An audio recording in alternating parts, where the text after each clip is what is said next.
Bismillahirrahmanirrahim.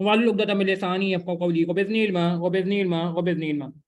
अच्छा जी, आज का सेशन हम शुरू करने जा रहे हैं जी। बीएफडी का रिलेटेड थ्योरी सेशन है और हैंडआउट मैंने अभी रजिस्टर्ड स्टूडेंट ग्रुप में शेयर कर दिया।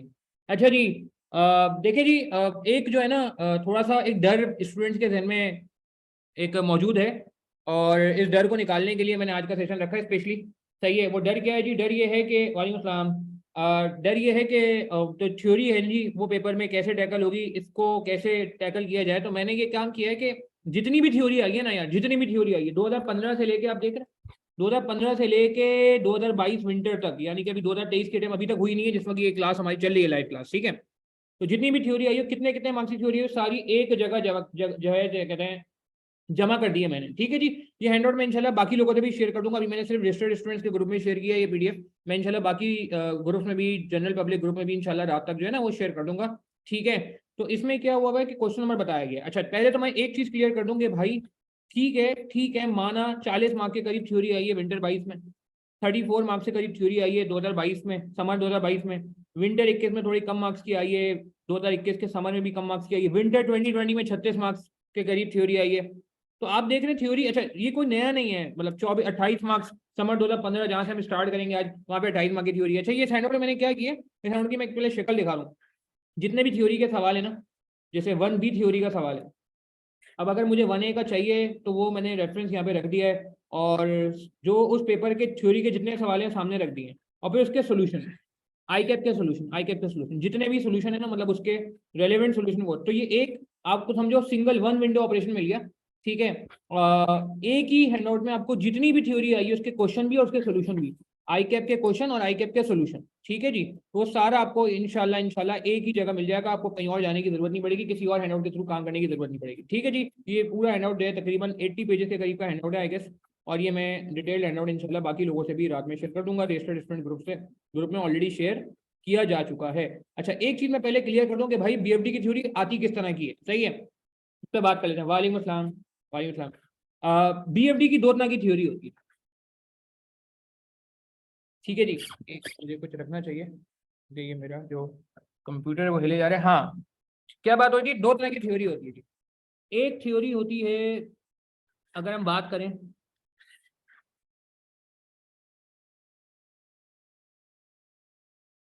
जनरल थ्योरी,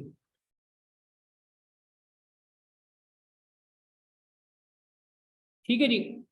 एक हो रही है जनरल थ्योरी, सही है, और दूसरी थ्योरी कौन सी है जी?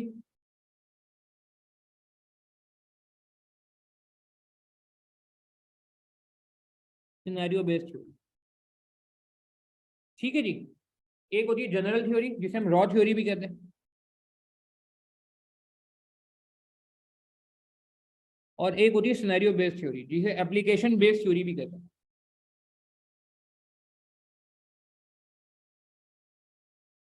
अच्छा, एक चीज मैं पहले क्लियर कर दूं कि मैं आज की क्लास में कोई आपसे बात स्पेशली क्यों कर रहा हूँ।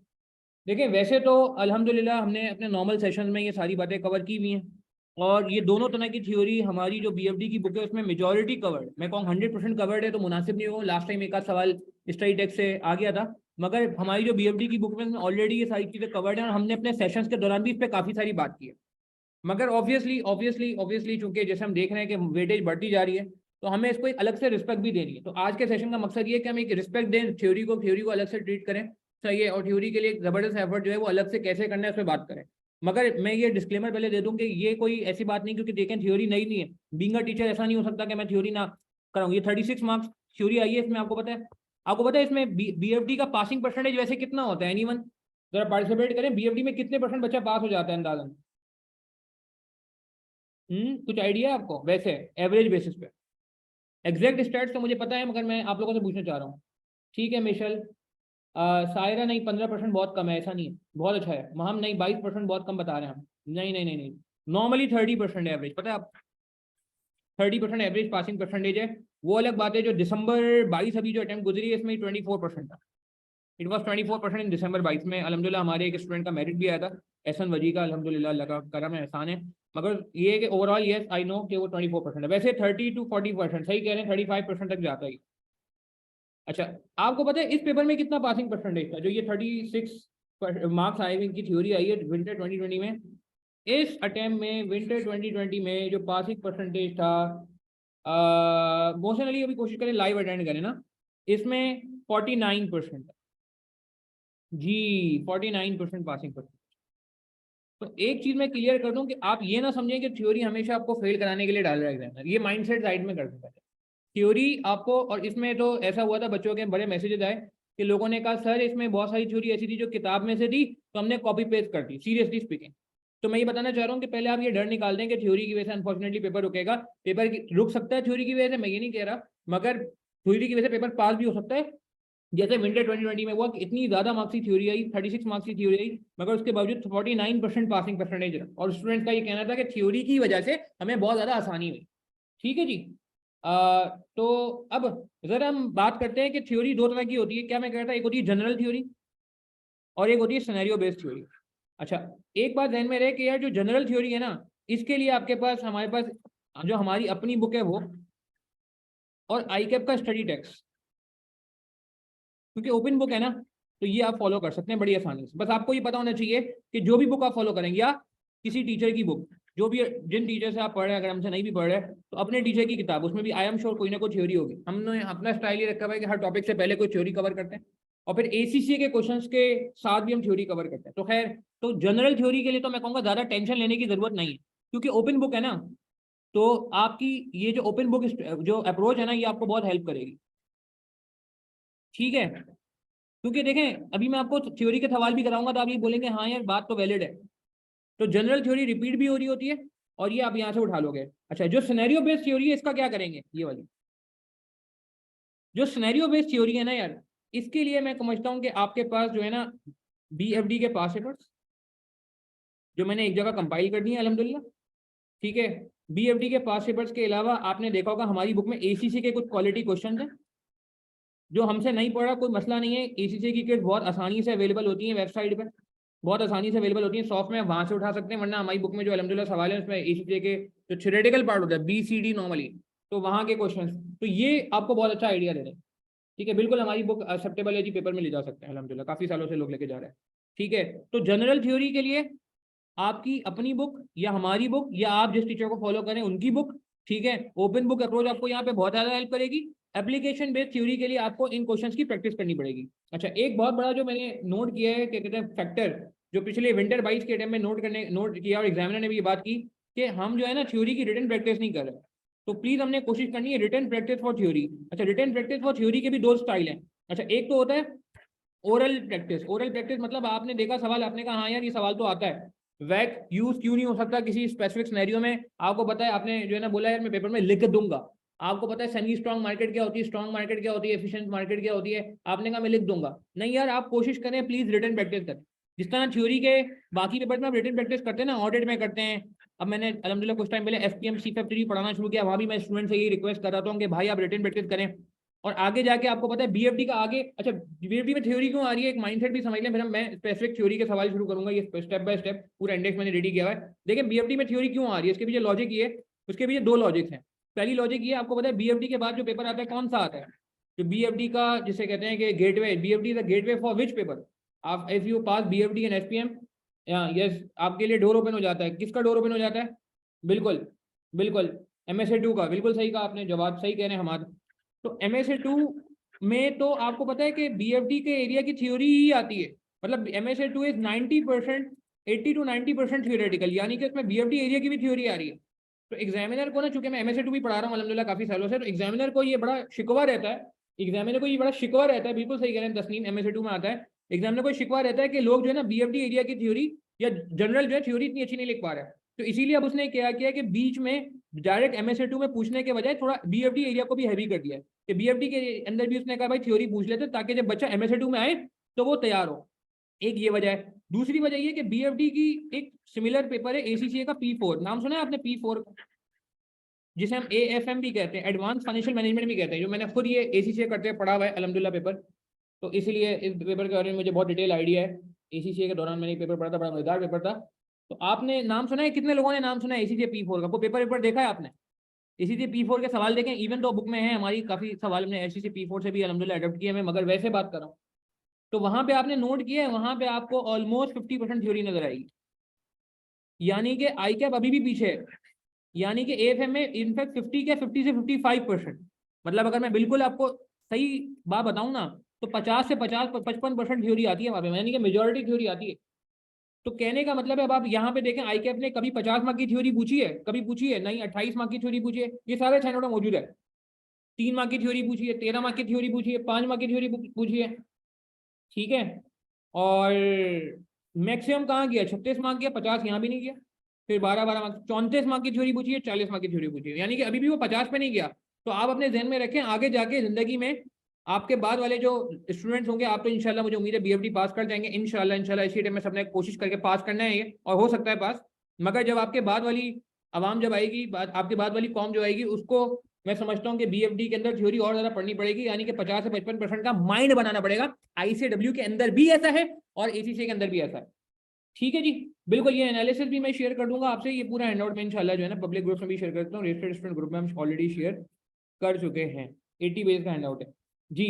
अच्छा, अब हम तो मैं पहले ये क्लियर कर दूं कि भाई जनरल थ्योरी के लिए आपने क्या करना है, मैं रिपीट कर दूं बात को कि आप हमारी बुक फॉलो कर सकते हैं, अगर आप हमसे पढ़ रहे हैं, हमसे नहीं पढ़ रहे तो अपने टीचर की बुक फॉलो करें, और आईकैप का स्टडी टेक्स्ट, आईकैप का स्टडी टेक्स्ट को बिल्कुल लेके जाए। मैं समझता हूँ 3 बुक्स अलाउंस में एक आईकैप का स्टडी टेक्स्ट भी होना चाहिए। आईकैप के स्टडी टेक्स्ट को इस्तेमाल करने का तरीकेकार ये है कि अगर आपके पास पुराना वाला वर्जन होता है ना, पुराना वाला version, if you have old version then there was one benefit के वहां पे इंडेक्स, वहां पे ग्लॉसरी होती थी, ग्लॉसरी देख समझते हैं, बुक के आखिर में ग्लॉसरी होती है जहाँ पे कीवर्ड्स लिखे होते हैं, कीवर्ड और उसका पेज नंबर, जैसे लास्ट टाइम ड्यू डिलिजेंस आया था तो कीवर्ड और उसका पेज नंबर लिखा होता है, वहां से आप हेल्प ले सकते हैं। अभी नया वर्जन जो आया है BFD की किताब का, आईकैप के स्टडी टेस्ट का, उसमें ये ग्लॉसरी उसने रिमूव कर दी है मेरे ख्याल से, मुझे स्टूडेंट ने बताया ग्लॉसरी रिमूव कर, मैंने भी देखा था बल्कि मुझे याद आ गया। तो जब ग्लॉसरी रिमूव कर दी है तो आपको जो बुक का इंडेक्स है ना वहां से हेल्प मिलेगी, जो बुक का इंडेक्स होता है ना, जो पहले पेज पे जी कौन सा टॉपिक किस चैप्टर में, तो आप वहां से जो है क्या कहते हैं रेलिवेंट पेज नंबर पे जाएंगे, चैप्टर को चेक करके, लेट्स से इस चैप्टर थ्योरी आई है, चैप्टर के पेज नंबर पे जाएंगे और फिर उसको क्विकली क्विकली उसकी सब हेडिंग्स को ड्रिल डाउन करेंगे। तो आईकैप का स्टडी टेक्स्ट भी मैं समझता हूँ कोई कोई शर्म वाली बात नहीं है कि मैं कहूँ नहीं यार आप मेरी बुक ही फॉलो करो और आईकैप फॉलो ना करो, नहीं नहीं यार, जो चीज आईकैप जो रट्टे वाली चीज है वो आप आईकैप से फॉलो करोगे, बाकी एप्लीकेशन वाली थ्योरी वैसे पहली प्रायोरिटी आप हमारी बुक को देंगे या अपने टीचर की बुक को देंगे, ठीक है। हाँ बिल्कुल ले जा सकते हैं, बिल्कुल ले जा सकते हैं। पुराना वर्जन किसी के पास है अगर BFD की किताब का जिसमें ग्लॉसरी मौजूद है, उसमें बस नुकसान ही होगा मैक पोर्शन डला हुआ होगा, थोड़ा भारी हो जाएगी बुक, बाकी कोई मसला नहीं, ठीक है। अच्छा, जनरल थ्योरी के लिए स्पेसिफिक चैप्टर में बता रहा हूँ बिल्कुल। अच्छा, जनरल थ्योरी के लिए मैं कुछ और बात कर दूं, देखिए जी, जो थ्योरी के पहले टॉपिक्स मैं आपको बता दूं जो प्योर थ्योरेटिकल टॉपिक्स है, और फिर हम अपने एनालिसिस पे चलते हैं।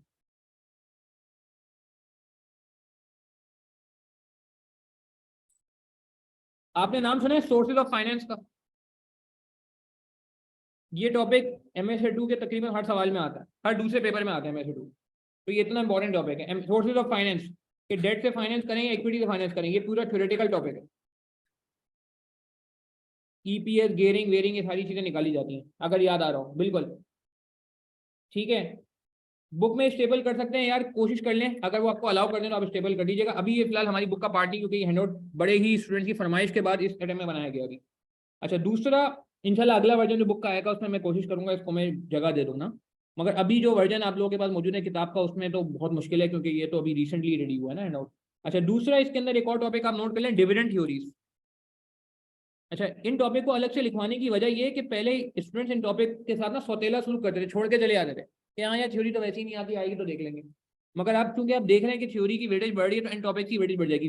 जैसे इतना होता है वो एफिशिएंसी मार्केट हाइपोथेसिस,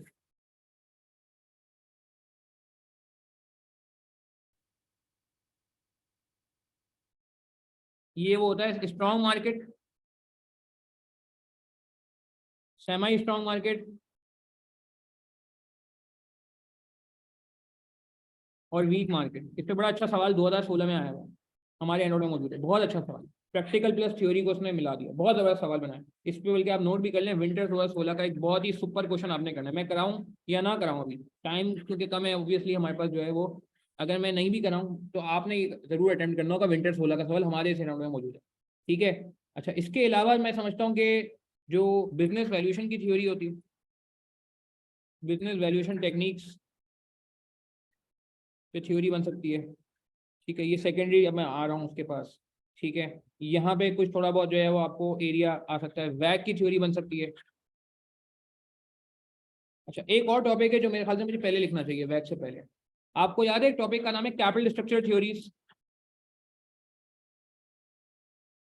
कौन कौन सी थ्योरीज होती हैं इसमें, याद करें, थ्योरेटिकल टॉपिक था। आई के अपने कम पूछा है, मगर मैंने पढ़ाते हुए कहा है बहुत इंपॉर्टेंट टॉपिक है ये। इसके अंदर कौन कौन सी थ्योरी आती थी याद करें प्लीज, देखिए पार्टिसिपेट भी करें, इसी बहाने ना हमारा रिवीजन भी हो जाएगा।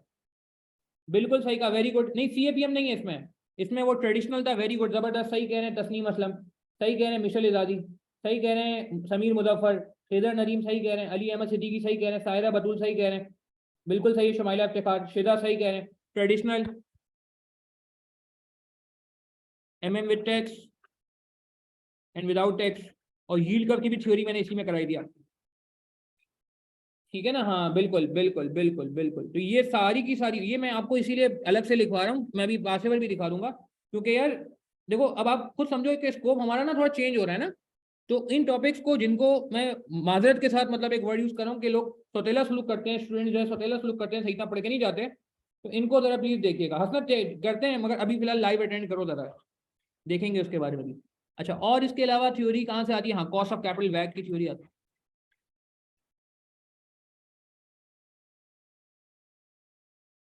ठीक है जी, बिजनेस रिलेटेड टेक्निक्स के एडवांटेज एडवांटेज, कौन सी टेक्निक ज्यादा अच्छी है, कौन सी टेक्निक ज्यादा अच्छी नहीं है, इस पे बात होती है।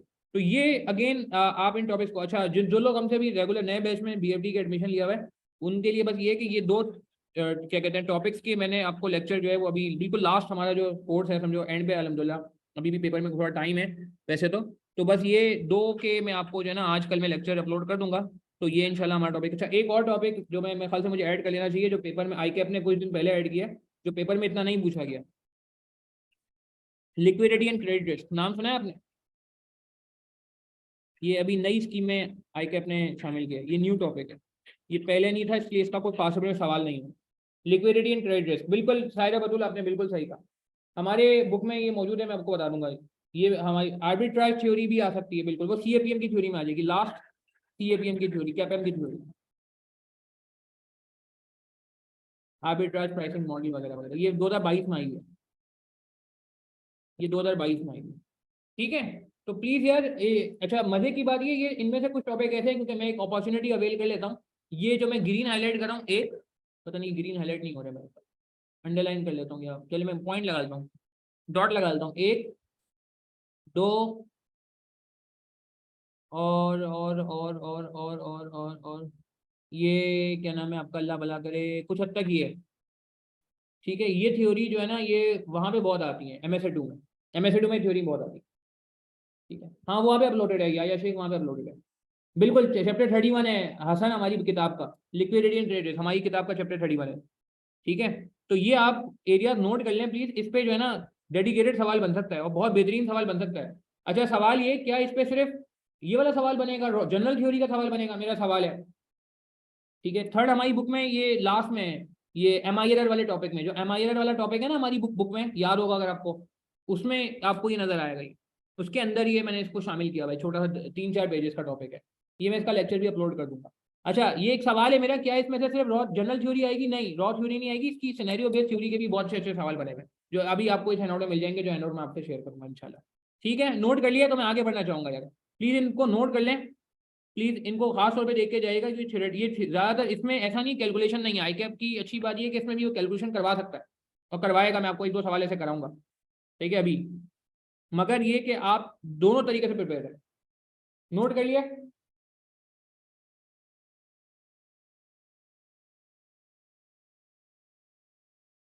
ठीक है जी, कंफर्म कर दें, नोट करें, कर लें, कौन नोट को मसला नहीं है, नोट कर लें, चलो जल्दी से नोटिंग हो जाए, मुझे कंफर्म करें, फिर मैं सवाल स्टार्ट करूँ 2015 के। ठीक है, चलें, ओके हो गया। अच्छा जी, अब जरा आ जाते हैं हम 2015 के सवाल से शुरू करेंगे, 28 मार्क की थ्योरी देखें 2015 में आई है। सही है जी, लिक्विडिटी वाला ये वाला चैप्टर 31 है हमारी बुक में, हमारी बुक का चैप्टर नंबर 31 लास्ट टॉपिक है, लिक्विडिटी एंड क्रेडिट रिस्क के नाम से।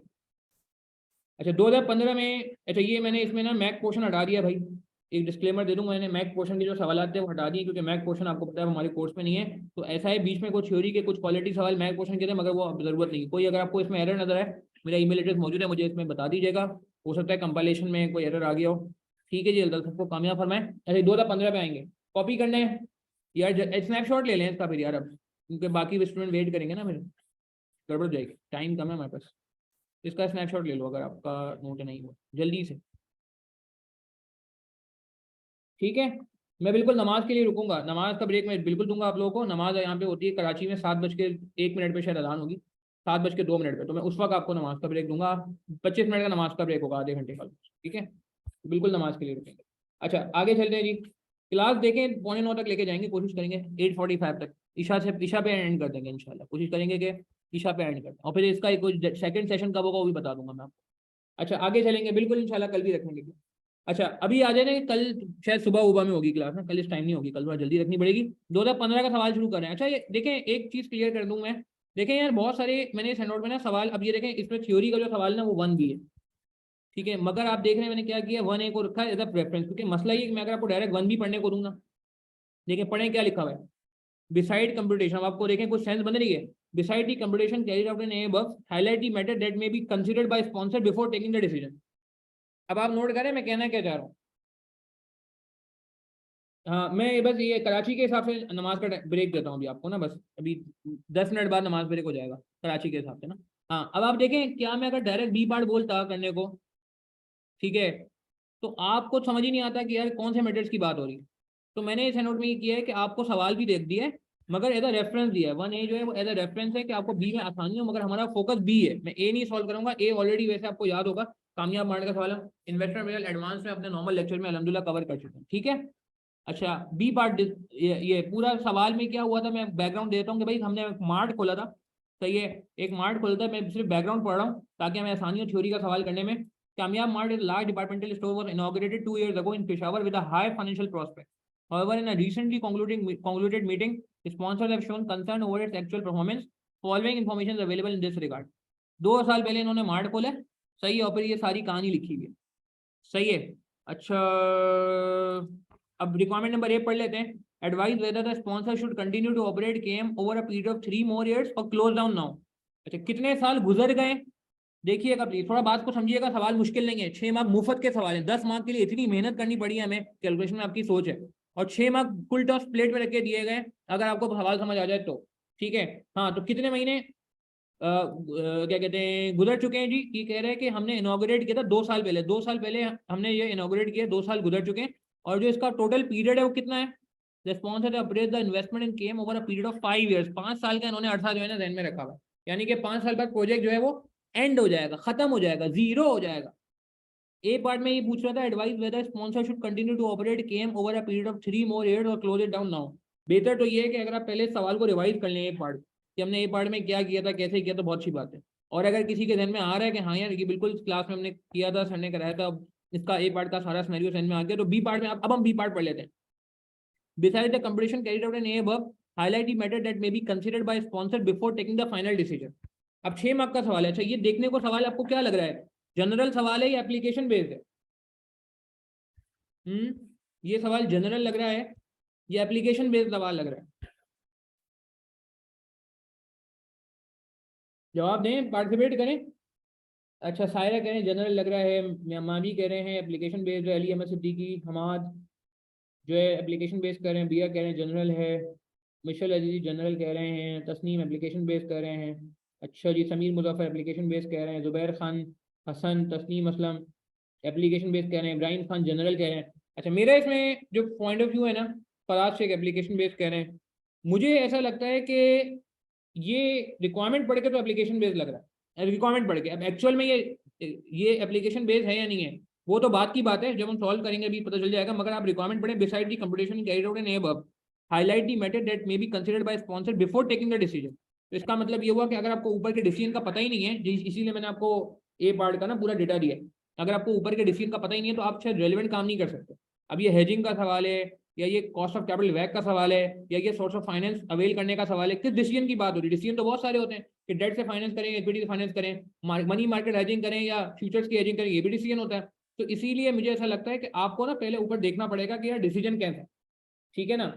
बिल्कुल बिल्कुल सही कह रहे हैं यार, नाम तो सही कर लो चंदा, मैसी फैन तुमने अजीब सा नाम रख दिया, खैर तो खैर मैं क्या बोलूँ उसमें।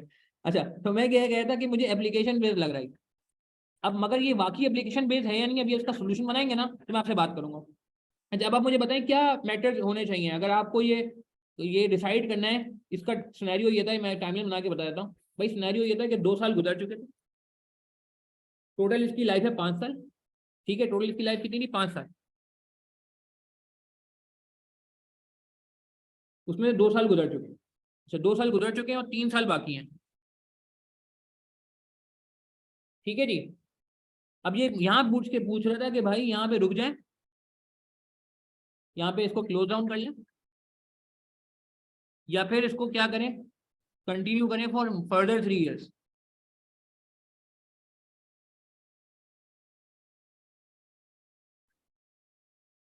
ये सवाल है। इसके लिए हमने जाहिर सी नेट प्रेजेंट वैल्यू कैलकुलेट की, सारी बातें कर ली। अब आप मुझे बताएं, ये तो हमने कैलकुलेशन वाला पार्ट, ए पार्ट कर लिया, एज्यूम कर लें ए पार्ट की हम बात नहीं कर रहे हैं और वो ऑब्वियसली हम कर भी चुके हैं। अब अदर फैक्टर्स क्या होंगे?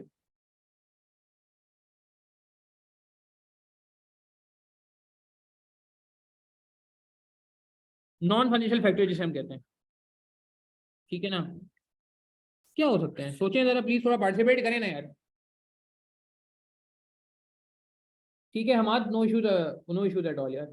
सेकंड सवाल से आप ज्वाइन कर लेना। हाँ, लॉज एंड रेगुलेशंस, ठीक है हमारे मेहमान, और कुछ ट्राई करो यार।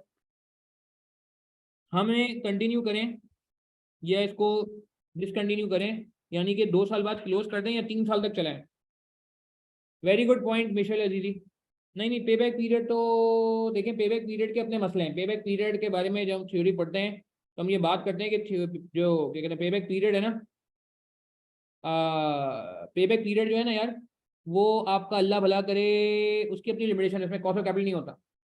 ठीक है, शेयर होल्डर एक्सपेक्टेशन, हाँ ठीक है, शेयर होल्डर एक्सपेक्टेशन देखें नहीं। अब ये एक काम करते हैं, बहुत सिंपल करते हैं, बहुत सिंपल करते हैं, बहुत सिंपल करते हैं। सबसे पहले आपने जब भी इस तरह का सवाल आएगा ना, मुझे बताएं ये सारी फिगर्स एक्चुअल होती हैं या एस्टिमेटेड होती हैं? एक जनरल पॉइंट बता रहा हूँ मैं आपको जो हर जगह फिट हो जाएगा। मुझे बताएं ये सारी फिगर्स एक्चुअल होती हैं या एस्टिमेटेड होती हैं? जनरल पॉइंट है कि हर जगह लग जाएगा। Exactly exactly। तो सबसे पहले आप यहाँ पे कर सकते हैं रिलायबिलिटी ऑफ एस्टिमेट्स। नहीं समझे? ये मैं सबसे पहले इसलिए लिखवा रहा हूँ, वैसे ही सबसे आखिर में लिखा जाता है, मगर मैं सबसे पहले इसलिए लिखवा रहा हूँ क्योंकि जनरल पॉइंट है यार, ये तो हर जगह ही लग जाएगा। आप मेरी बात समझ रहे हैं? Reliability of estimates regarding cash flows and other figures. क्या ख्याल है? ठीक है ना? तो एक तो आपने, मैंने आपको जनरल पॉइंट बता दिया, इवन तो मैं सारे जनरल पॉइंट नहीं बताऊंगा, बहुत सारे एप्लीकेशन बेस भी बताऊंगा। ठीक है, एक ये बात हो गई। सही है। अच्छा हमारे मेमन, मैं इस पर बात करता हूँ। अच्छा पॉइंट आया पेनल्टी वाला तुम्हारा, अच्छा पॉइंट आया। अच्छा, एक और बड़ी प्यारी बात की किसी ने, भाई एक बात मुझे बताएं, एक बात मुझे बताएं, ये सुपर मार्केट है, क्या जरूरी है सुपर मार्केट 5 साल बाद खत्म हो जाए? एक सवाल है मेरा। हाँ जी। अगेन अब आपको देखिए एक मिजाज का आइडिया होगा, हमें ना बड़ा फोकस रहना है, फोकस समझते हैं। हमें कोशिश करनी है पहले रेलेवेंट पॉइंट लें, पहले तगड़े पॉइंट रखें, पहले ऐसे रखें जो एग्जामिनर गलत ही ना कर सके। बिल्कुल मैं भी, आपका पॉइंट वैलिड है, मैं भी से बात करता हूँ, भावना बिल्कुल सही है, एस्टिमेटेड बात हो गई। जी, मुझे बताएं क्या जरूरी है कि प्रोजेक्ट 5 साल, पाकिस्तान में कोई गाड़ी आप लेते हैं तो उसकी लाइफ अगर 5 साल है तो क्या 5 साल बाद गाड़ी जीरो हो जाती है? जवाब दें। सुपर मार्केट है, सुपर मार्केट क्या जरूरी है 5 साल बाद जीरो हो जाए? हम्म, सोचे कितनी लाइफ होती है सुपर मार्केट की वैसे। तो क्या मैं कह सकता हूँ कि time period of the project, देखें अब ये वो वाली बात नहीं है, अब हम थोड़ा ना क्वालिटेटिव एनालिसिस करें, क्वालिटेटिव एनालिसिस समझते हैं, यानी कि अब हम बाहर आ गए फिगर्स की, कैसे बाहर आ गए। बिल्कुल, time period of the project में इंक्रीज बियॉन्ड 5 इयर्स। ठीक है ना? अगर 5 साल से ऊपर फैक्टर हो गया तो फिर तो कंटिन्यू करने में और ज्यादा, फिर ये 3 इयर्स की जगह 4 5 6 जो भी है, ये फिगर चेंज हो जाएगा। ठीक है ना? ठीक है, बिल्कुल सही है बाजिद खान। पेनल्टी और अदर फैक्टर्स, वेरी गुड, ये बाजिद ने भी बात की थी, और ये ऊपर एक और किसी ने बात की थी, ऊपर किसने कहा था, मोहम्मद हमाद मेमन ने भी बात की, बहुत प्यारी बात की। पेनल्टी और other obligations in case of immediate closure. ये बात समझ आ रही है कि अगर हम फौरन क्लोज करेंगे तो हो सकता है कोई हमें पेनल्टी देनी पड़े। सही है फराज, सही है, ये आखिर में रखेंगे इसको, ये अच्छा पॉइंट है। अच्छा एक और मसला, अब मैं जनरल बात करने जा रहा हूँ। अच्छा ये मैं इस पे जनरल इसलिए लिख रहा हूँ कि ये कहीं भी लग जाएगा, इसको आप दूसरी जगह में भी लगा सकते हो, ठीक है। अच्छा अब मैं एक और जनरल पॉइंट लिखवाने जा रहा हूँ जो आपको तकरीबन नेट प्रेजेंट वैल्यू के सवालों में लिखना होगा। डिस्काउंट रेट में change in actual circumstances even though assumed to be constant here। नहीं समझे बात को, ये जनरल पॉइंट है, जनरल समझते हैं कि ये आप किसी भी नेट प्रेजेंट वैल्यू के सवाल में लगा सकते हैं। माँ भी बिल्कुल बात करते हैं इस पर। हमारा दिमाग थोड़ा स्पेसिफिक हो जाएगा यार। ये पॉइंट समझ आ रहा है मैं क्या कहना चाह रहा हूँ? हम एज्यूम करते हैं डिस्काउंट फैक्टर चेंज नहीं होगा, सही है, तो डिस्काउंट फैक्टर चेंज हो सकता है ना प्रैक्टिकली। अदर फैक्टर्स में ये भी आ गया, काइबोर का रेट मुल्क में चेंज हो रहा है, काइबोर का रेट चेंज हो रहा है मुल्क में, तो उसकी वजह से केडी चेंज हो रहा है। वैक पढ़ लिया, मैं एज्यूम कर रहा हूँ कोर्स एंड पे, केडी चेंज होगा तो क्या फिर वैक नहीं चेंज होगा? क्या ख्याल है?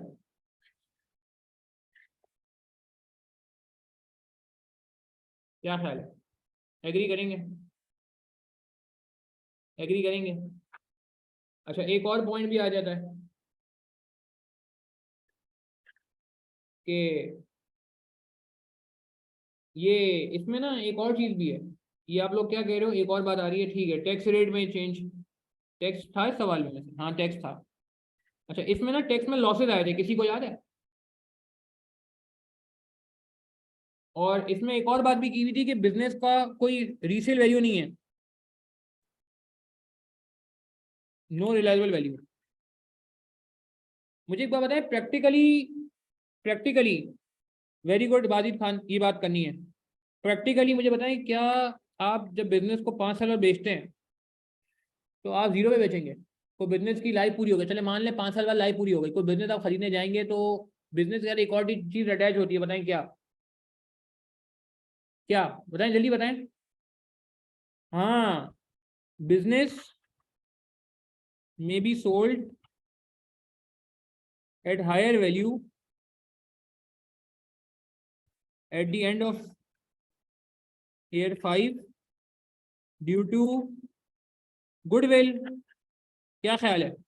हाँ, तो गुडविल भी तो है विच इज नॉट कंसिडर्ड। भाई ठीक है, ठीक है, ये तो फाइनेंशियल अकाउंटिंग थोड़ी चली कि गुडविल नहीं रिकॉर्ड कर सकते, which is not considered here, ठीक है ना? मेरी बात समझ आ रही है? बिल्कुल। और inflation is not incorporated, inflation भी इनकॉर्पोरेट नहीं की ना, तो वो भी इसमें लिख सकते हैं। तो आप देख रहे हैं कुछ हमें बातें जहन से निकालनी पड़ेंगी। अब ये वो बातें हैं जो मैं समझता हूँ कि हमें पेपर में जहन में रखनी होगी। अच्छा एक काम करते हैं, नमाज पहले कर लेते हैं क्योंकि अजान हो रही है, आप इसको नोट करेंगे प्लीज। नमाज ब्रेक है टिल 7:30,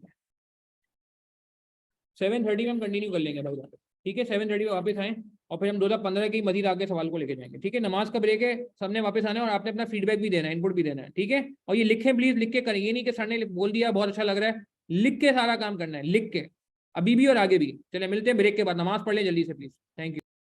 अच्छा जी कंटिन्यू करते हैं बात। औज़ुबिल्लाहि बिस्मिल्लाहिर्रहमानिर्रहीम, वो भी शवाली सदरी वैसली अमरी वाहलुल उक़दतम मिन लिसानी यफ़क़हू क़ौली वबिज़नी इल्मा वबिज़नी इल्मा वबिज़नी इल्मा।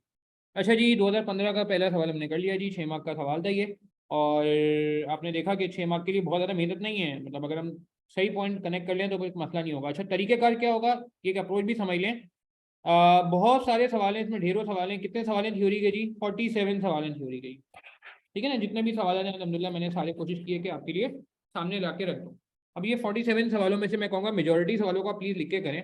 और तरीक़ेकार क्या होना चाहिए? तरीक़ेकार ये होना चाहिए, पहले आप अटैम्प्ट करेंगे खुद से, अटेम्प्ट ऑन योर ओन, ठीक है? ये अभी मैं कुछ तो सवाल मैं करा रहा हूँ, मैं जनरल बात बता रहा हूँ कि आपको बाकी जो सवाल है जो मैं क्लास में नहीं करा सकूंगा उनके लिए क्या अप्रोच होनी चाहिए। अटेम्प्ट ऑन योर ओन, सबसे पहले आपने इसको खुद से अटेम्प्ट करना है। अच्छा मैं एज्यूम कर रहा हूँ कि ये सारे सवाल आप ऐसे नहीं कर रहे हैं कि फ़ौरन करें, ये सारे सवाल मैं एज्यूम करूँगा एक रिवीजन हो चुका है, हमारा लेक्चर कंप्लीट हो चुके हैं। जाहिर सी बात है अगर आपने डिविडेंड थ्योरी का लेक्चर नहीं लिया हुआ तो डिविडेंड थ्योरी का सवाल आपके सर के ऊपर जाएगा। आपने एफिशिएंसी मार्केट हाइपोथेसिस का लेक्चर नहीं लिया हुआ तो फिर वो करने के बाद करें, ठीक है ना। सही है, तो पहले आपने सवाल अटेम्प्ट ऑन योर ओन, सही है। राइट कंप्लीट आंसर, जो मैं बार बार एम्फसाइज कर रहा हूँ। नहीं सर टाइम बहुत लग जाएगा इसमें तो, सर बाकी पेपर्स भी हैं, सर बाकी टॉपिक्स भी हैं, सर सारा टाइम क्या हम बीएफडी की थ्योरी को दे दें? भाई देना पड़ेगा, क्या कर सकते हैं। अब यार अगर 40 मार्क की थ्योरी आ रही है पेपर में, 38 मार्क की थ्योरी आ रही है, 35 मार्क की थ्योरी आ रही है, तो यार मतलब, और आगे जाके मैंने आपको बता दिया कि एग्जामिनर का माइंडसेट ये है कि वो आपको MSA2 के लिए तैयार करा है। एग्जामिनर का माइंडसेट ये है कि वो दूसरी बॉडीज जो ICW और ACC है जहाँ पे थ्योरी 50 से ज्यादा % आ रही है, आधी ज्यादा थ्योरी आ रही है, उसके लिए तैयार करे आपको यार। तो I think there is no, जैसे कहते हैं ना कि पॉइंट कि हम जो है ना क्या कहते हैं कि हम जो है इसको रिस्पेक्ट ना दें, हमें इसको जो है ड्यू टाइम देना पड़ेगा। तो दूसरा काम ये करना है, compare your answer with the suggested solution. Compare your answer, आप अपने टीचर खुद बन जाए। ये अप्रोच अलहमदुलिल्लाह SPM C53 में भी बहुत हेल्पफुल रही है, थ्योरी में वहाँ भी ड्राफ्टिंग में बहुत हेल्पफुल रही है, और यहाँ मैं उम्मीद करता हूँ BFD में भी काम आएगी। And last but not the least, write down points which were present in suggested solution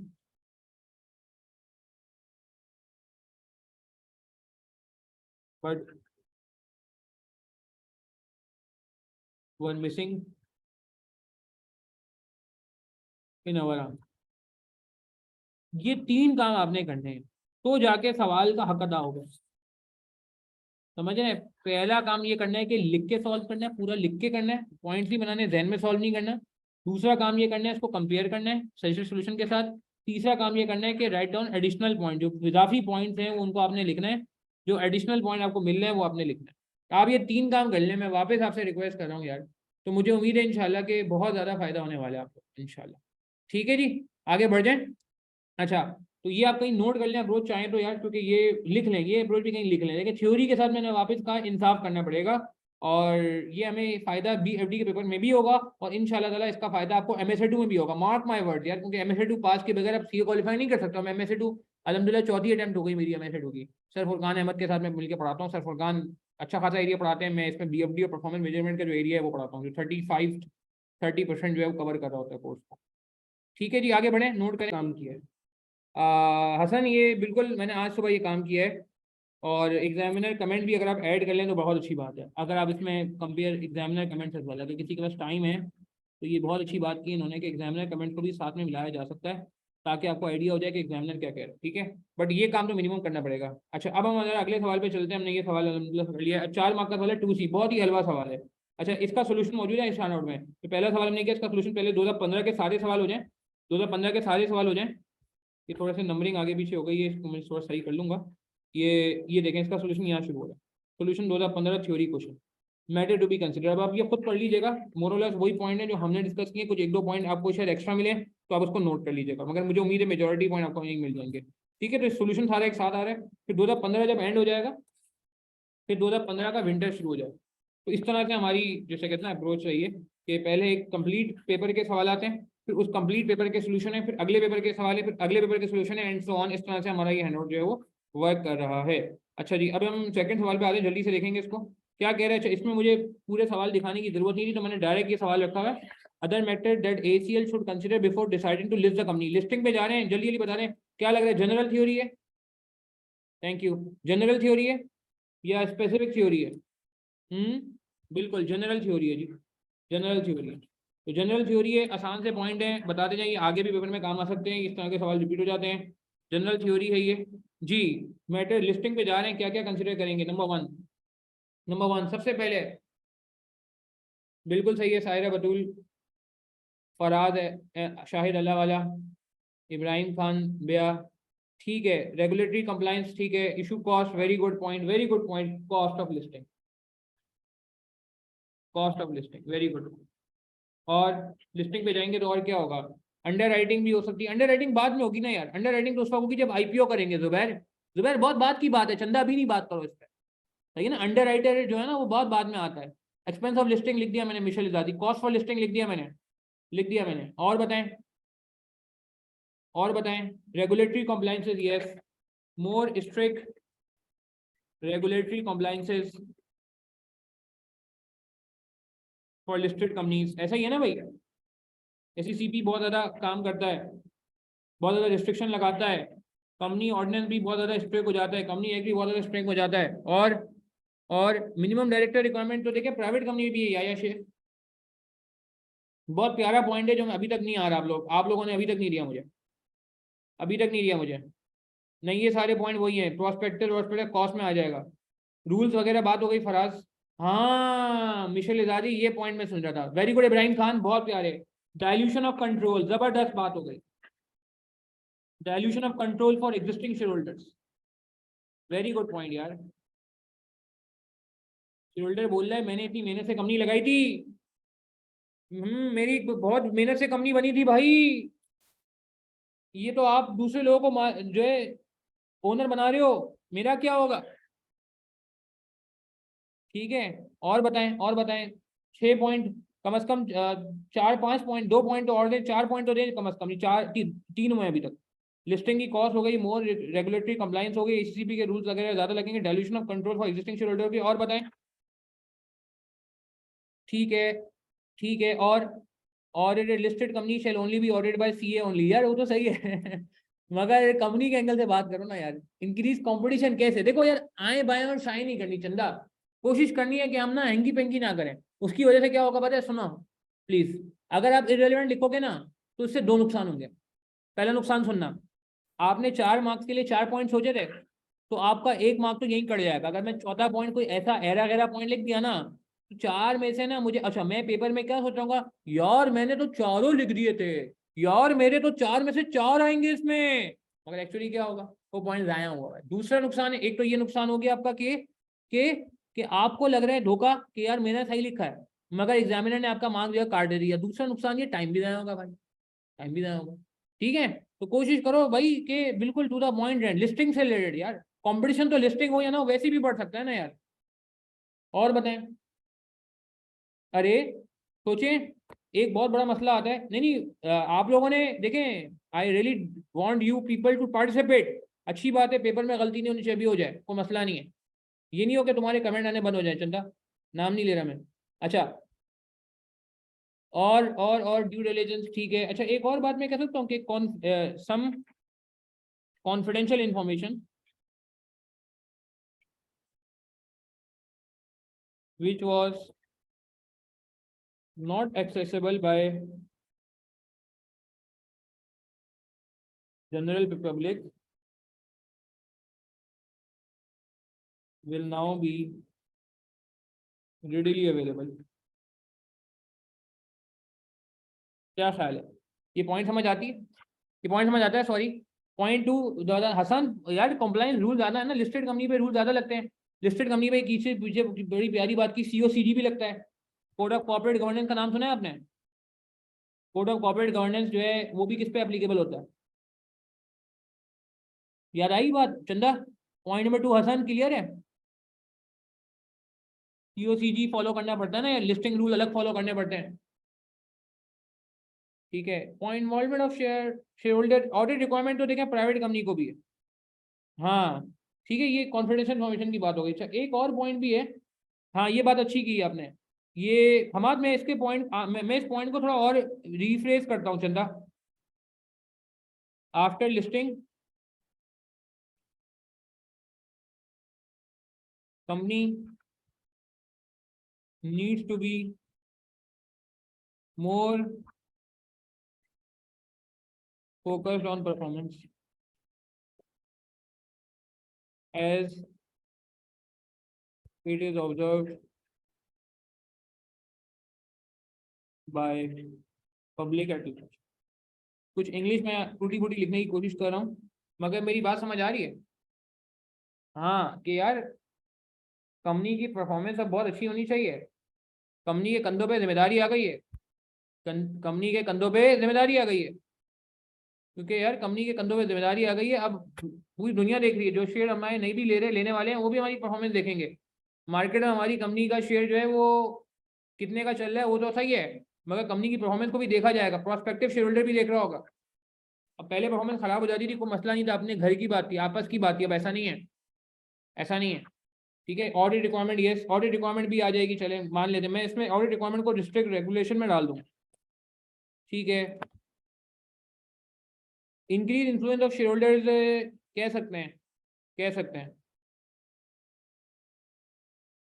new share holders, ये लॉस ऑफ कंट्रोल में आ सकता है वैसे, पता है, ये लॉस ऑफ कंट्रोल में आ सकता है या शेख वैसे, पर्सनली मैं ये समझता हूँ।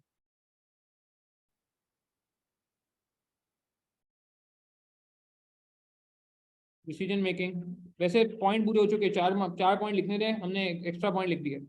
New share holder may influence decision making by appointing new director. वैसे ही डायल्यूशन ऑफ कंट्रोल है मेरे हिसाब से आ सकता है, बट कह रहे हो तो मैं अलग से कर देता हूँ। ठीक है, divided income to share holder, yes बिल्कुल सही बात है, वेरी गुड पॉइंट सीधा, कि distribution of profits.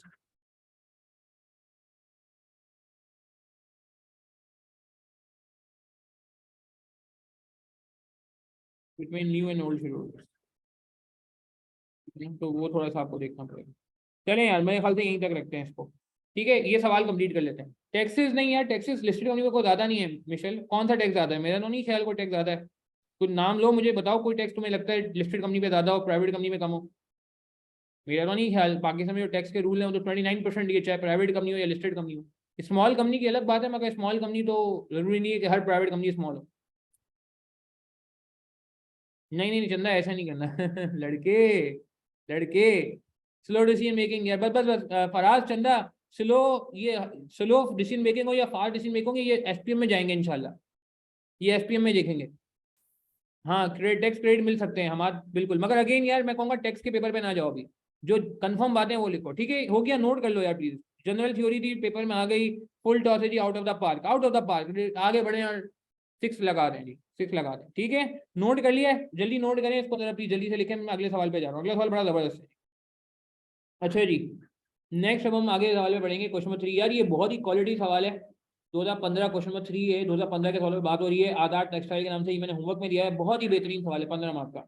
I think मैंने टेस्ट में इसमें भी दिया था ये कभी। बिल्कुल, मैं शेयर कर देता हूँ, मैं सादिया रात में शेयर करता हूँ बिल्कुल।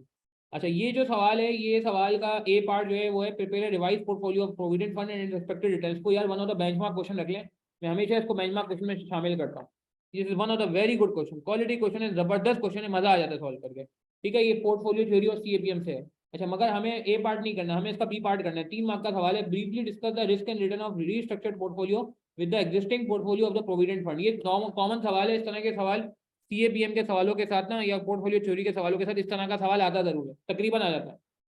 तो 3 मार्क की थ्योरी है, क्या लिखेंगे? अच्छा, ये अगेन इंडेक्स से भी टैली कर लेते हैं, इंडेक्स से भी टैली कर लेते हैं। इंडेक्स से हमने क्या क्या कर लिया भाई, इंडेक्स से हमने ये भी कर लिया, ये भी कर लिया, 10 मार्क की थ्योरी कर लिया। अब 3 मार्क की थ्योरी पे हम बात करें, इंशाल्लाह ये भी हो जाएगा, 13 मार्क की थ्योरी हो जाएगी। फिर एक 15 मार्क का जजेंटिक सवाल है, वो इंशाल्लाह कोशिश करेंगे कि वो भी देख लें। ठीक है। अच्छा, क्या कह रहे थे हम आपसे, कुछ कह रहे थे आप? हाँ, तो हम ये कह रहे थे भाई, क्या कह रहे थे, हाँ, तो इसमें बी पार्ट है, basically discuss the risk and return of restructured portfolio. ठीक है, with the existing portfolio of the provident fund. अच्छा देखें, एक बात ध्यान में रखें, ये खुद ही बता रहा है क्या करना है आपने। अब मैंने ए पार्ट इसलिए दिया है क्योंकि ए पार्ट के बगैर ना आपको बी में मजा नहीं आया है। मैं बता तो देता हूँ आपको बी पार्ट में क्या करना है, मगर आप प्लीज इस सवाल को ना ए पार्ट कर लीजिएगा, ताकि आपको बी में परेशानी ना हो। अच्छा, अब यार ये वो थ्योरी है जो पेपर में ना बड़ी आसान होती है, मतलब इजी मार्क्स, स्कोरिंग मार्क्स। मैं वाकई बता रहा हूँ, बीएफडी की थ्योरी बहुत ज़्यादा डिफिकल्ट नहीं है, ये कोई बहुत ज़्यादा खतरनाक ड्राफ्टिंग नहीं मांगता, ये नॉर्मल कॉमन चीज़ें मांगता है। आप एक दफ़ा लिख के प्रैक्टिस करना शुरू करें, आपको खुद 20-25 सवालों के बाद लगेगा कि यार ये तो चीज़ें बहुत आसान है। और इसमें थ्योरी में मैं वापस बता रहा हूँ, मार्क्स स्कोर करना मुश्किल नहीं है, अगर आप एक अच्छे प्रैक्टिस कर जाते हो। विंटेज 2020 में उल्टा हुआ कि थ्योरी 40 मार्क की आई, 36 मार्क की आई, पता नहीं कितने 34 मार्क की आई हमने देखा, मगर 49% बचा पास हुआ, जो कि हाईएस्ट एवर है मेरे अपने जितना भी करियर है बीएफडी पढ़ाने का, पढ़ने का, जितने सालों से मैं बीएफडी को फॉलो कर रहा हूँ, मैंने कभी 49% रिजल्ट जो है वो उस अटेम्प्ट के अलावा कभी भी नहीं देखा। 40% भी बहुत बड़ी बात होती है बीएफडी में, बहुत बड़ी बात होती है, कभी भी नहीं मेरे ख्याल से इतना आया। 40 भी, 38, 37, 35, 30, लास्ट टाइम तो 24। ठीक है, खैर। अच्छा, आगे बढ़ते हैं। तो मैं ये कह रहा था भाई, इसमें क्या करेंगे, इसमें अगेन एक सिंपल सा काम ये करेंगे, बस मैं बी पार्ट के लिए कुछ बातें आपको बता रहा हूँ। एक काम आपने ये करना है, compare, compare risk be a return of revised portfolio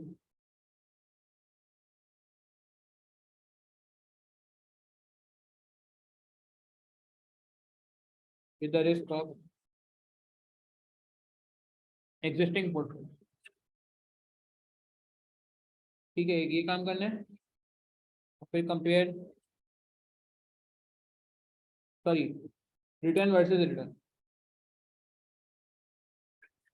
percentage versus this percentage, जो भी रिटर्न की परसेंटेज है उन दोनों परसेंटेज को कंपेयर करना है। ठीक है, तो चेक करना है कि एक्सेस आ रही है और फॉल इन,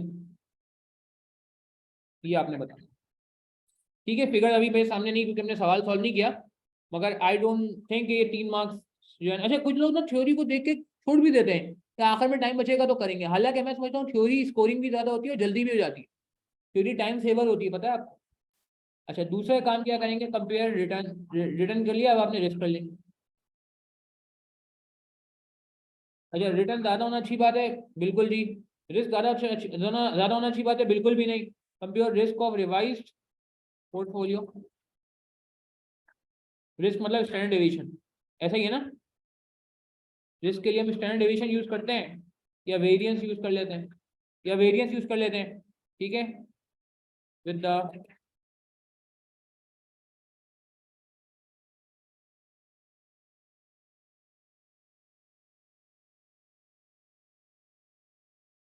ठीक है, again standard deviation versus standard deviation को अगेन चेक करना है कि ये एक्सेस आ रही है,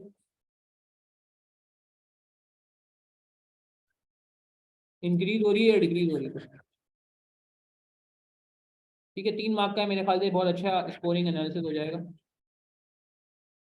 और बहुत ही इजी थ्योरी है मेरे पास, इस पेपर में भी बहुत थ्योरी आई है। समर 15 से मैंने स्टार्ट किया, समर 14 से करता तो आप लोग बोलते कि सर आप अपनी अटेम्प्ट से बातें करते हैं कि अपनी मेरी अटेम्प्ट में गया है, मेरी अटेम्प्ट में गया है, तो मैंने अपनी अटेम्प्ट से शुरू ही नहीं किया सीधा। ठीक है ना, मैंने कहा यार आपकी उससे दूर से स्टार्ट करते हैं। यहाँ तक क्लियर है बात, इसको नोट कर लें, ये 3 मार्क की थ्योरी है, परसेंटेज हमारे सामने अभी मौजूद नहीं है, हमने सॉल्व नहीं किया हुआ, बट उसको कैसे लेके चलना है मैंने आपको एक स्ट्रक्चर बता दिया। और ये इस तरह के सवालों के लिए आप आगे जितने भी सवाल ऐसे करेंगे वहां मैं उम्मीद कर रहा हूँ कि आप ये अच्छा, इसको क्या बोलेंगे, कि जनरल थ्योरी है, ये एप्लीकेशन बेस्ड थ्योरी है। जवाब दें, जनरल थ्योरी है ये एप्लीकेशन बेस्ड थ्योरी है। बात करते हैं हमारे, इस पर मैं बात कर लेता हूँ, चलो। ऑब्वियसली ऑब्वियसली ऑब्वियसली, नहीं नहीं, जनरल कहाँ से आ गई फराज लड़के नहीं नहीं शिदा, जनरल तो नहीं है। सही कह रहे हैं, क्या नाम है आपका, सायरा बतूल, मिशल एजाजी, मैं भी, हमाद मिमन, जुबैर खान, सादिया, असद, दीपक, बिल्कुल सही है, एप्लीकेशन बेस्ड थ्योरी। वो अलग बात है कि मैंने इसका फॉर्मेट ऐसा बना दिया है कि इंशाल्लाह आपको परेशानी नहीं होगी। ठीक है ना, मोइज बिल्कुल सही, एप्लीकेशन में फराज शेख सही कह रहे हैं। ठीक है, मगर ये कि आपका फॉर्मेट आपके सामने ऐसा बन गया, इंशाल्लाह आपको प्रॉब्लम नहीं होगी इंशाल्लाह। ठीक है, मगर ये कि इसको मैं कहूँगा क्योंकि यार मुझे इसीलिए सवाल देना पड़ा ना, जो एप्लीकेशन बेस्ड थ्योरी ना, वहाँ मैं इसीलिए सवाल दे रहा हूँ आपको ना, ताकि ये कि आपको परेशानी ना हो। अच्छा, हमारे रिक्वेस्ट की है कि सर ऐसी ओरली अगर फिगर लेके बता दें, तो यार मैं ओरली फिगर लेके बता रहा हूँ कि एक्चुअल फिगर नहीं है भाई, समझी हुई फिगर है। लेट से 18% है ओल्ड और न्यू आ रहा है लेट से 20%, तो हम कहेंगे यार अच्छी बात है, एक्सेस रिस्क अच्छी बात है, जबरदस्त। और अगर रिटर्न लेट से एक मिसाल है कि रिटर्न जो है वो हमारा पहले था 10 और अब हो गया 13, तो हम कहेंगे नहीं यार ये बढ़ गया, ये बुरी बात है। ठीक है ना, ये बुरी बात है, ये इतना अच्छा नहीं है, इंक्रीज तो हुआ है मगर ये कोई अच्छी बात नहीं। ठीक है, तो हमें इस तरह कंपेयर करना होगा कि भाई, और ये भी देखना होगा आपको, बल्कि याद होगा इस टॉपिक में बड़ी हम बात करते हैं एक्सेस रिस्क को एक्सेस रिटर्न से भी कंपेयर करते थे। किसी को याद है, एक सवाल हमने पास में किया था बहुत पहले, कि हम एक्सेस रिस्क यानी कि जो रिस्क में डिफरेंस आ रहा है उसको, और जो एक्सेस रिटर्न है उसको कंपेयर करके कंक्लूड करते हैं। खाली मैं बार बार ये बातें इसलिए कर रहा हूँ क्योंकि मेरा आज फोकस फिगर्स पे नहीं है, इसीलिए मैं फिगर लिख भी नहीं रहा।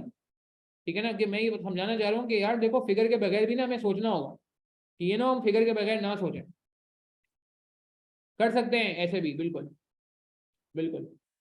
ठीक है, तो अच्छा, एक बात और भी कर लेते हैं। जी बिल्कुल बिल्कुल बिल्कुल, पहले आप रिटर्न कंपेयर कर लें, फिर रिस्क कंपेयर कर लें, और फिर उसके बाद फाइनल कंक्लूड कर लें, फिर फाइनल कंक्लूड कर लें। अच्छा, एक छोटी सी बात आप और कर लें कि देखें, ये एक वर्ड और भी यूज होता है अगर इसको थोड़ा क्वालिटी अच्छा करना चाहते हैं तो, वॉलेटिलिटी, नाम सुना है आपने। ये जारगन्स, जैसे हमें हम लोग कहते हैं ना MSA2 की क्लास में, जारगन्स, जारगन समझते हैं। अगर रिस्क जस्टिफाइबल है बिल्कुल तो एक्सेप्टेबल होगा भावना, वरना एक्सेप्टेबल नहीं होगा। बिल्कुल बिल्कुल बिल्कुल। Volatility means fluctuation, changes, deviation, deviation का ज्यादा अच्छा वर्ड है।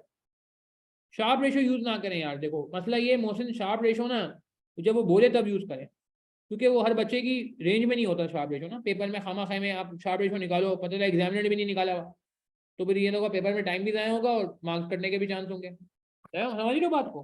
तो शार्प रेशो पे मैं कहूँगा कि यार अभी ना जाओ जब तक ना बोले। मोहसिन सवाल अच्छा है तुम्हारा। अच्छा अब ये तीसरा सवाल है बड़ा जबरदस्त सा, ये थोड़ी सी सीक्वेंस आगे आगे चले गई।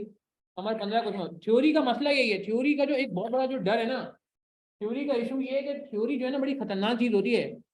ये जब मैंने SPM का पोस्ट रिजल्ट सेशन किया ना, मैंने वहां भी बताया, कैलकुलेशन की अच्छी बात ये है कि कैलकुलेशन जो है ना या तो आपको आएगी या नहीं आएगी, ऐसा ही है ना भाई।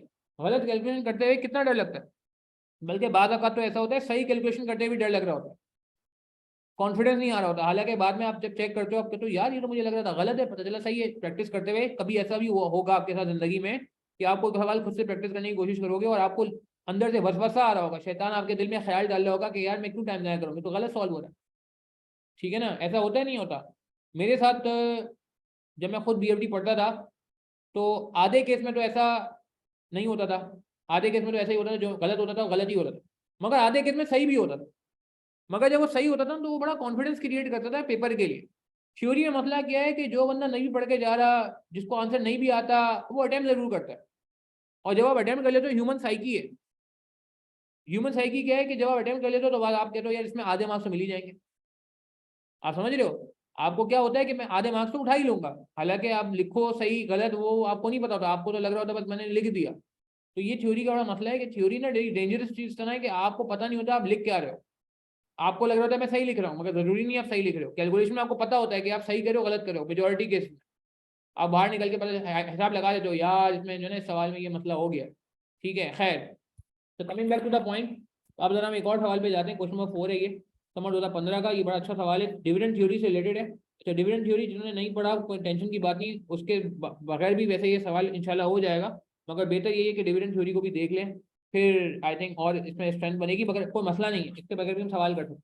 ये कमेंट पहले पढ़ लेते हैं। 15 मार्क का सवाल है, discuss if the company decision in respect of dividend for 114 was correct, also comment on director plan to increase the payment of dividend. अच्छा एक बात और ध्यान में रखिएगा, अब आप कितने मार्क का सवाल देख रहे हैं थ्योरी का? ये 15 मार्क का सवाल। अच्छा एक चीज मैं क्लियर कर दूं कि जरूरी नहीं है कि पूरे 15 के 15 मार्क थ्योरी के हों। बहुत सारी जगहों में ऐसा होता है कि आपको कैलकुलेशन भी हेल्प करी होती है, यानी कि आपको कैलकुलेशन भी करनी पड़ सकती है। जरूरी नहीं है कि ये पूरी थ्योरी ही लिखनी होगी 15 मार्क की, कि आप लिखते जाएं लिखते जाएं लिखते जाएं, रुक ही नहीं रहे, चलते जाएं चलते जाएं चलते जाएं, ऐसा नहीं है, ऐसा नहीं है।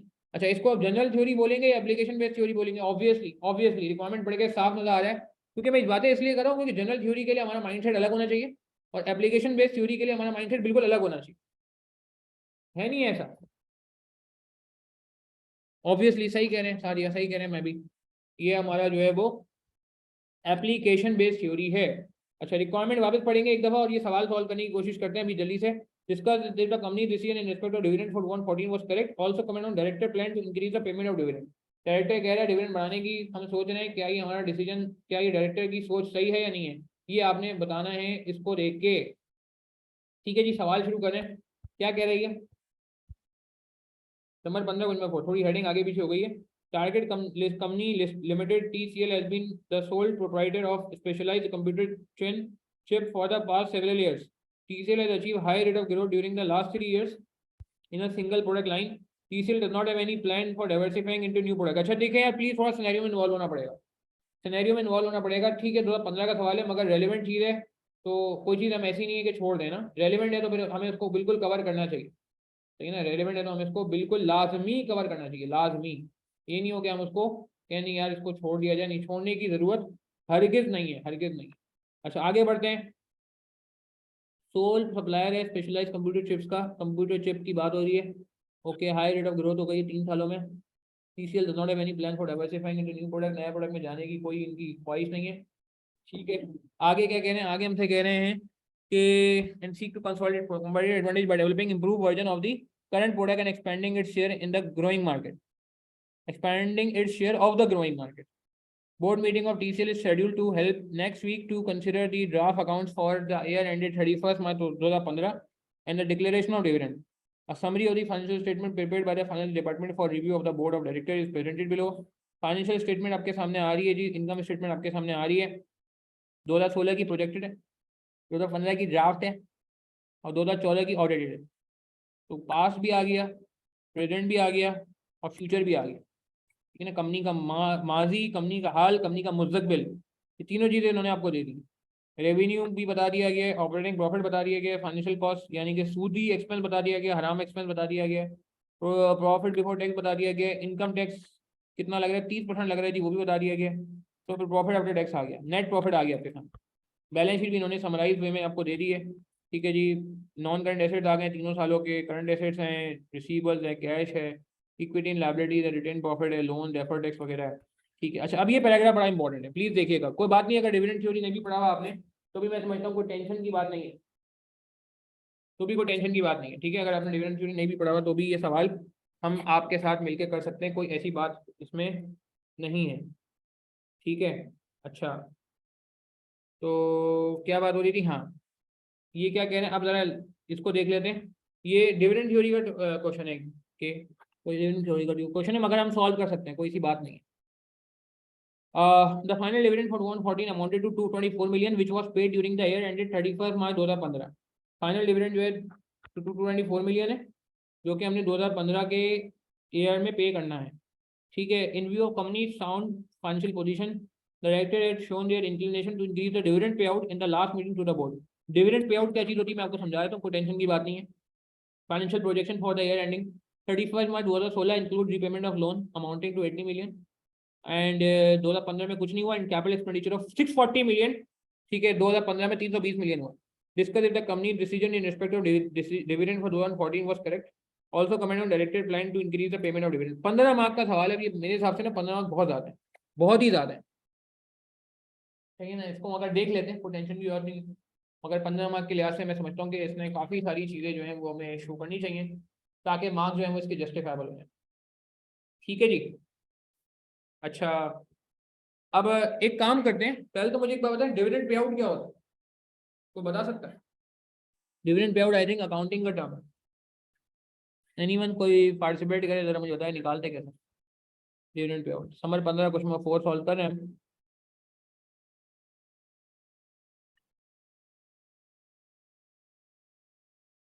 जी,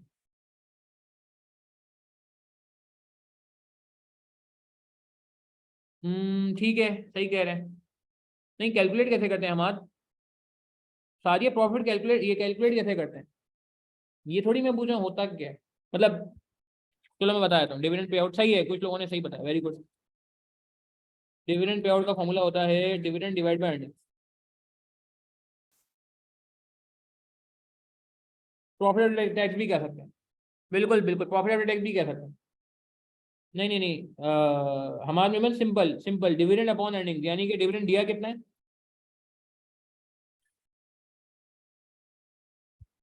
224 मिलियन, और अर्निंग्स कितनी है, अर्निंग्स कितनी है, अर्निंग मतलब प्रॉफिट कितना है। 2014 की बात हो रही है, ख्याल है, ख्याल है 503। देखिए क्या परसेंटेज आ रहा है,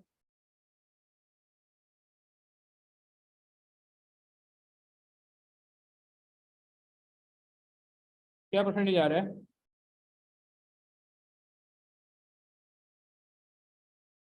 करें कैलकुलेटर से कैलकुलेट करें ना।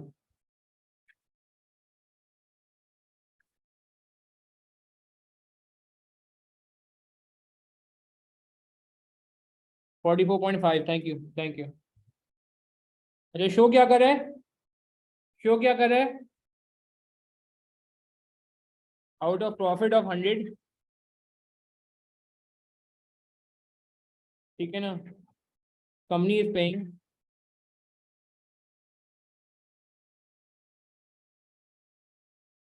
44.5 एलिजिबल।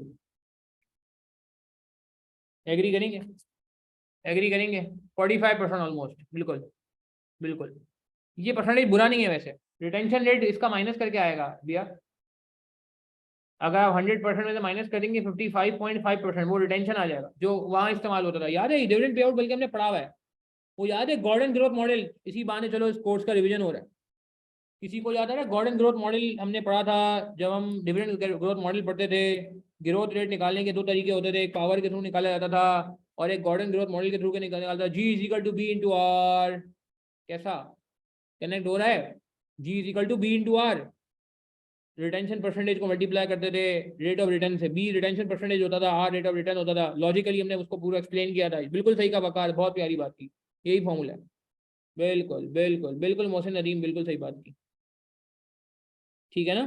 खैर, तो coming back to the story, ये आगे डिविडेंड पे आउट। अब वो कह रहे हैं इसको इंक्रीज करने का। Company company intends to increase it, increase this ratio, increase this percentage.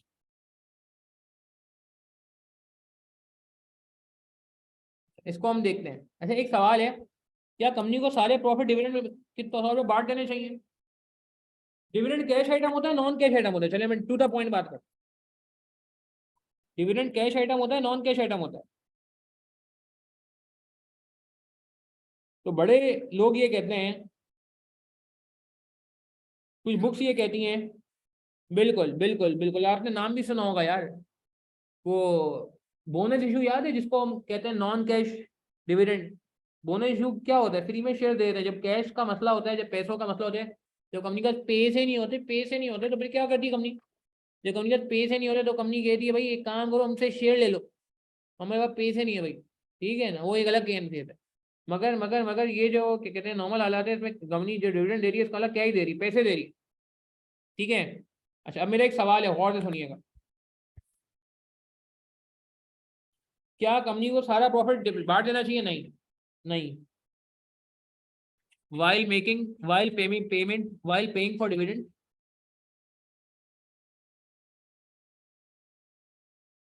company should also consider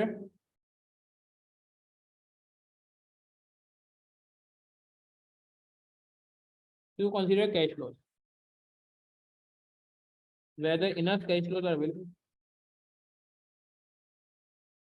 लेकिन कर्जा लेके अगर डिविडेंड देना पड़े तो बुरी बात नहीं हो जाएगी?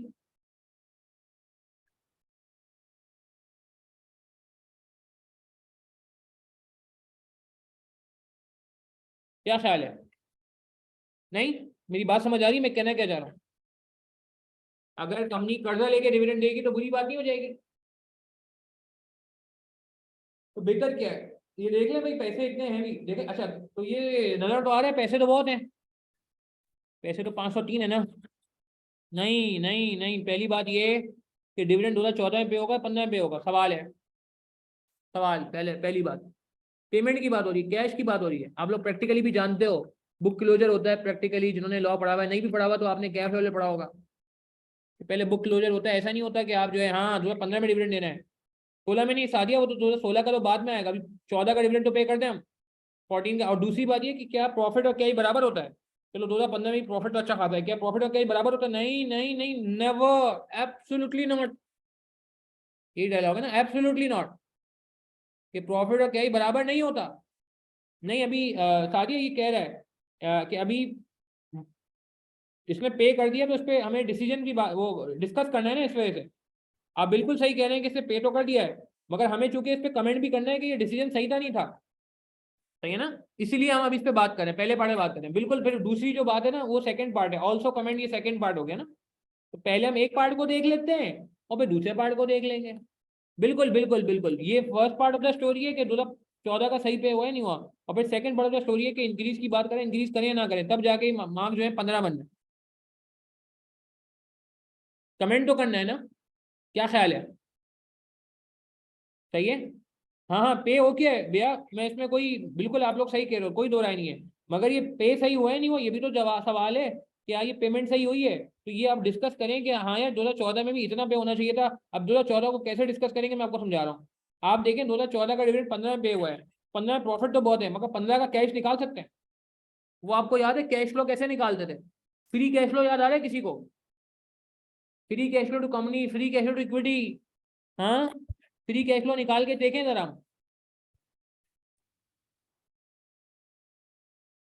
Compute free cash flow.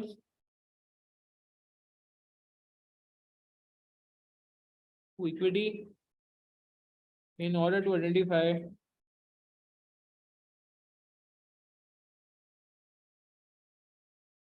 whether enough cash is available for payment of dividend. देख रहे हैं, मैं ये सारी बातें ओरली नहीं कर रहा, लिख के कर रहा हूँ, लिख के कर रहा हूँ। ठीक है, मैं रिपीट कर रहा हूँ बात को कि हमें ये देखना पड़ेगा कि डिविडेंड चूंकि कैश आइटम है, प्रैक्टिकल बात समझे। देखिए जोश में बात नहीं करनी, प्रॉफिट की वजह से हम दे रहे हैं, मगर बात ये है कि भाई कैश भी तो होना चाहिए। कर्जा लेके देंगे क्या? लोन लेके अगर देने लगे डिविडेंड तो कंपनी की रेपुटेशन खराब हो जाएगी, फिर बोलेगा ये क्या किया भाई। तो हम प्रॉफिट है, ये तो सही है, अच्छी बात है, मगर क्या इतना वो भी है या नहीं है, क्या नाम है, कैश, ये भी देखने की जरूरत है ना यार। ठीक है, तो स्टार्ट करते हैं। तो need to compute free cash flow liquidity, कैसे निकालते हैं फ्री कैश फ्लो लिक्विडिटी? किसी को याद आ रहा है फ्री कैश फ्लो लिक्विडिटी कैसे निकालते रहे? कमेंट उसके बगैर हो नहीं सकेगा यार, मजेदार। याद है पहले हम नॉर्मल कैश फ्लो निकालते थे, नॉर्मल फ्री। इसी बहाने देखो, इसी बहाने थ्योरी के साथ साथ कैलकुलेशन भी रिवाइज हो रही है, और थ्योरी और कैलकुलेशन कोई अलग अलग नहीं है। हाँ बिल्कुल सही है, मिशेल अजीजी गुल्लक आता था, 2015 का भी काम कर लेते हैं।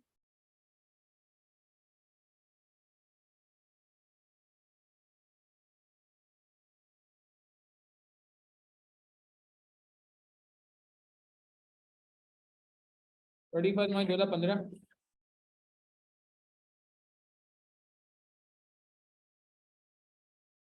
क्योंकि 2015 वाला 16 में पे होगा ना, पे हो चुका है मतलब। ठीक है, बिल्कुल कई डिस्काउंटेड होता था, बहुत प्यारी बात की फराज से, रेलेवेंट टू शेयर होल्डर बात हो रही है। यहाँ डिस्काउंटिंग तो नहीं करेंगे, मगर बिल्कुल सही बात है कि हम शेयर होल्डर्स की, इक्विटी होल्डर की बात करते थे, इसलिए डिस्काउंट फैक्टर जो है वो हमारा यही होता था। अच्छा, स्टार्ट कैसे करते थे याद है? कहाँ से स्टार्ट करें? वैसे तो प्रॉफिट से स्टार्ट करते हैं, मगर हम ऑपरेटिंग प्रॉफिट से स्टार्ट कर लेते हैं।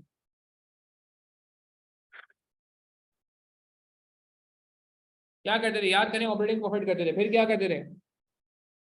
बहुत आसान है यार, ये फ्री कैश फ्लो वाली टेक्निक में बहुत दफा बात हुई है। अब क्या करेंगे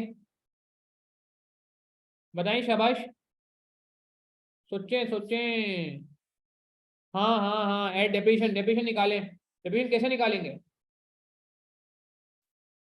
डेप्रिसिएशन कैसे निकालेंगे? क्या तरीका का होगा डेप्रिसिएशन निकालने के लिए?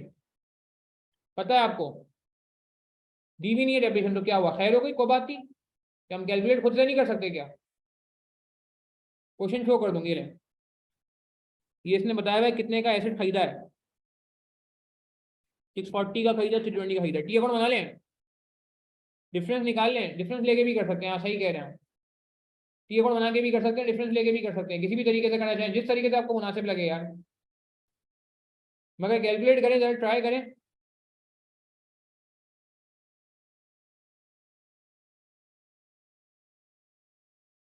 जी, तो डेप्रिसिएशन निकाल लेते हैं, कैसे निकालेंगे? 2015 के लिए 768 का ओपनिंग बैलेंस है। टी अकाउंट बनाऊंगी या मैं डायरेक्ट कर दूँ?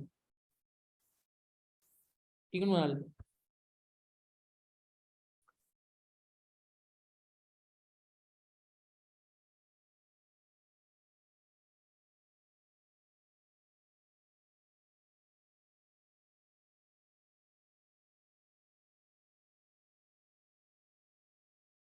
सही है, डायरेक्ट भी निकाल सकते हैं, डायरेक्ट ब्रैकेट में सॉल्व कर लें।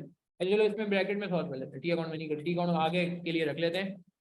वो भाई क्या नाम है, 768 ओपनिंग था। मजीद आपने कितने का खर्चा किया 2015 में? 320 का खर्चा किया है। 768, अच्छा ऑपरेटिंग प्रॉफिट लिखा हमने? नहीं लिखा, ऑपरेटिंग प्रॉफिट तो लिखूँ। ऑपरेटिंग प्रॉफिट कितना है भाई, जल्दी जल्दी देख लेते हैं। 784। ये हम क्यों कर रहे हैं वर्किंग, ये हम क्यों कर रहे हैं वर्किंग, देखें कि बाकी इतने पैसे भी हैं डिविडेंड देने के लिए, नहीं प्रॉफिट तो है माना, मगर क्या बाकी इतने पैसे भी हैं टैक्स देने के लिए?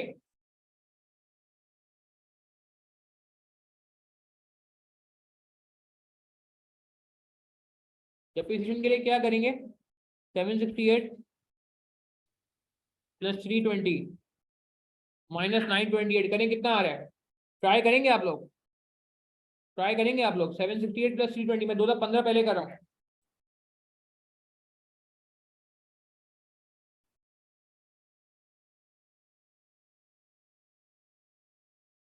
आया?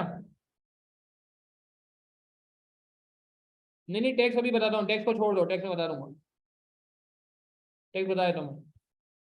टैक्स में मसला है। 150, 160, 160 सादिया चेक करें, 150 नहीं है, 160 आएगा। और अगर सेकेंड ईयर का 640 हुआ है ना खर्चा शायद, 640 ये रहा, -928, सॉरी -1344। सेकेंड ही कितना आ रहा है? हाँ देखें, दूसरी बार का कितना आ रहा है? 224 आ रहा है। सबने देख लिया, सबका यही आ रहा है, 224। आगे बढ़ जाएं। ठीक हो गया यार, जबरदस्त, जबरदस्त। अच्छा अब आगे बढ़े। अब और क्या आता था? और क्या आएगा? वो वर्किंग कैपिटल चेंजेस याद आ रही है किसी को? कैपेक्स करेंगे यार, कैपेक्स करते हैं, टेंशन ना लें, मगर पहले जनरल बातें कर लेना, ये ना हो कि रह जाए। वर्किंग कैपिटल चेंजेस याद आ रहा है? इन्वेंट्री में चेंजेस? नहीं तो जरा लगाएं।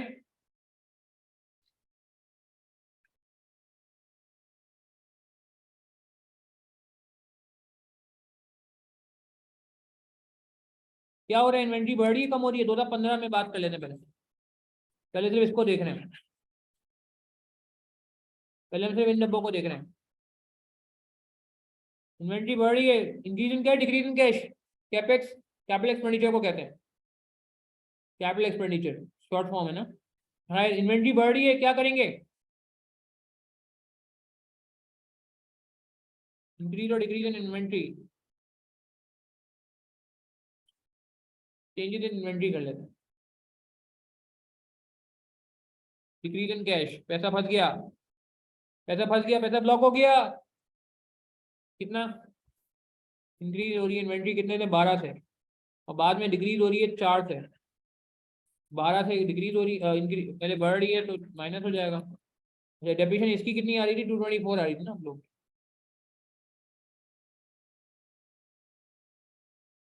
Changes in receivable, receivable check करें, जल्दी से देखें रिसीवेबल्स में क्या हो रहा है। बढ़ रहे हैं आई थिंक, 76 से बढ़ रहे हैं आई थिंक, और फिर कम हो रहे हैं 28 से।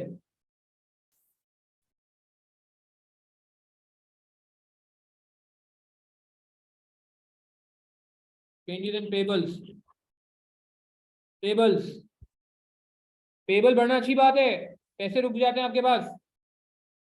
वैसे तो बुरी बात है, किसी के पैसे रोकने नहीं चाहिए भाई, मगर वैसे ही है कि जितना आप लेट पेमेंट करते हो उतना पैसे आपके पास पड़े रहते हैं। पेबल बढ़ रहा है, नहीं हाँ बढ़ रहा है, 12 से बढ़ रहा है, फिर 7 से बढ़ रहा है, पहले 12 से बढ़ रहा है, फिर 7 से बढ़ रहा है।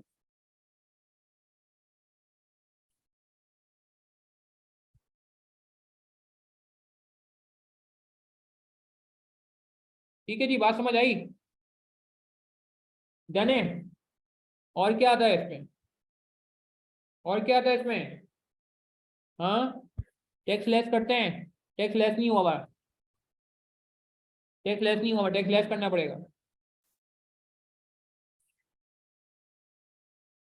अच्छा टैक्स का मसला सुन लें, टैक्स में मसला क्या है? टैक्स का वो है, एक ये और एक डेफर टैक्स भी है। क्या करें फिर? हाँ क्या करें टैक्स में? टैक्स के लिए क्या करें भाई फिर? इंटरेस्ट पेमेंट बाद में करते हैं तस्नीम, अभी पहले नॉर्मल कैश फ्लो बना लें। याद है हमने ये पढ़ा है, free cash flow to equity निकालने के लिए पहले हम नॉर्मल कैश फ्लो निकालते हैं। ये तो एक्सपेंस फॉर द ईयर है ना भाई, भाई ये तो पीनल वाला फिगर है ना, हमें तो कैश वाला फिगर चाहिए। याद करें, कैश फ्लो में तो टैक्स वाला फिगर आता है, तो टी अकाउंट बना लें, जिंदगी आसान करें। मुझे भी, मेरा भी शौक पूरा हो जाएगा टी अकाउंट बनाने का। बहुत अरसे से टी अकाउंट पढ़ाया नहीं क्लास में, लाइव क्लास में। क्या ख्याल है, टी अकाउंट बना लेते हैं? डेफर टैक्स वाला यार नहीं, मगर देखें हमारा डेफर टैक्स की लाइबिलिटी तो है ना, लाइबिलिटी में चेंज तो है। आई थिंक आप IS 7 में भी रखते हो उसको, if I am not wrong. IS 7 में नहीं रखते हो डेफर टैक्स को? बताओ मुझे आप लोग वैसे।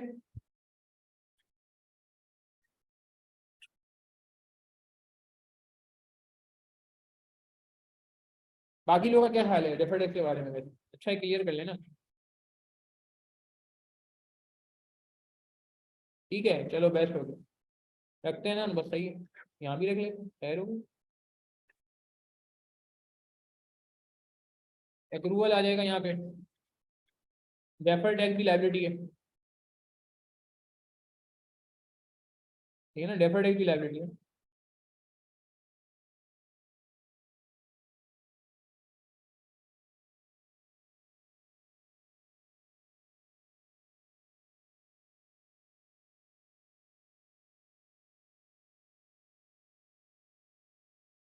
ठीक है, चले जी, जल्दी जल्दी बना लेते हैं टी अकाउंट। 2015 का सवाल पहले हम कर रहे हैं, फिर 2016 देख लेंगे कितना है भाई।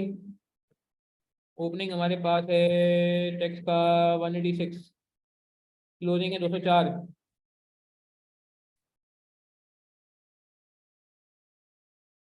186, 204। डेफर्ड टैक्स का ओपनिंग कितना है? 101 इन 136।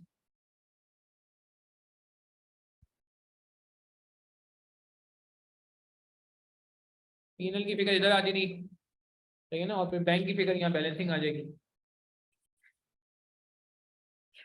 बैंक की फिगर बैलेंसिंग आ जाएगी नहीं, तो पीनल की फिगर देख लीजिए। 2015 की बात होगी। 240, ये रहा 240। चले जी, बनाए जरा, क्या आ रहा है? कीवर्ड बनाए, देखें क्या बन रहा है। कैलकुलेटर यूज करें यार प्लीज, शाबाश। Quickly quickly quickly quickly. 187 final figure आ रहा है पक्का? देख लो यार, कोई गलती नहीं कर देना, गड़बड़ हो जाएगी वरना, अगर गलती हो गई तो। ठीक है ठीक है, 187 सही है। और 2016 का भी बना लो यार।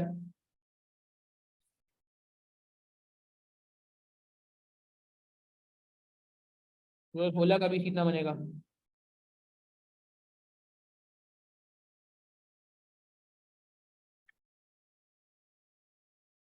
अप्रूवल,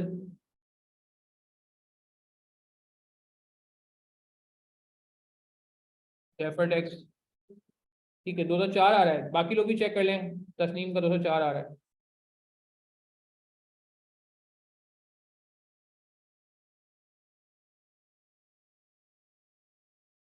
जी बिल्कुल बिल्कुल, जो पीएनएल की फिगर है हम हसन मेमन, उसमें डेफर्ड टैक्स का इफेक्ट भी शामिल है ना यार। फाइनेंशियल अकाउंटिंग IS 7, जो पीएनएल की फिगर है ना, ये तो फाइनल फिगर होती है ना, वैसे आपस की बात है।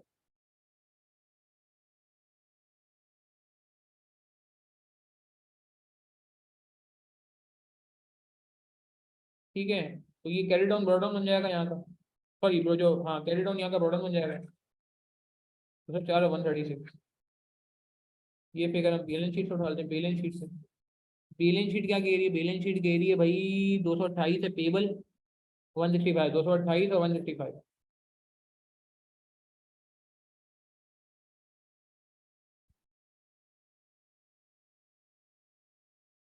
बैंक, सॉरी पीएनएल यहाँ आ जाएगा। पीएनएल कितना था? 257।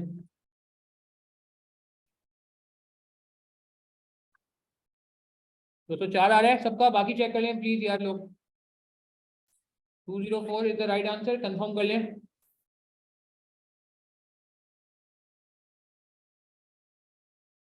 और लेस गुल्लक जिसे कहते हैं, क्या कैपिटल एक्सपेंडिचर। ठीक है आयशा, ठीक है सारिया, थैंक यू। ठीक है बाबना, less.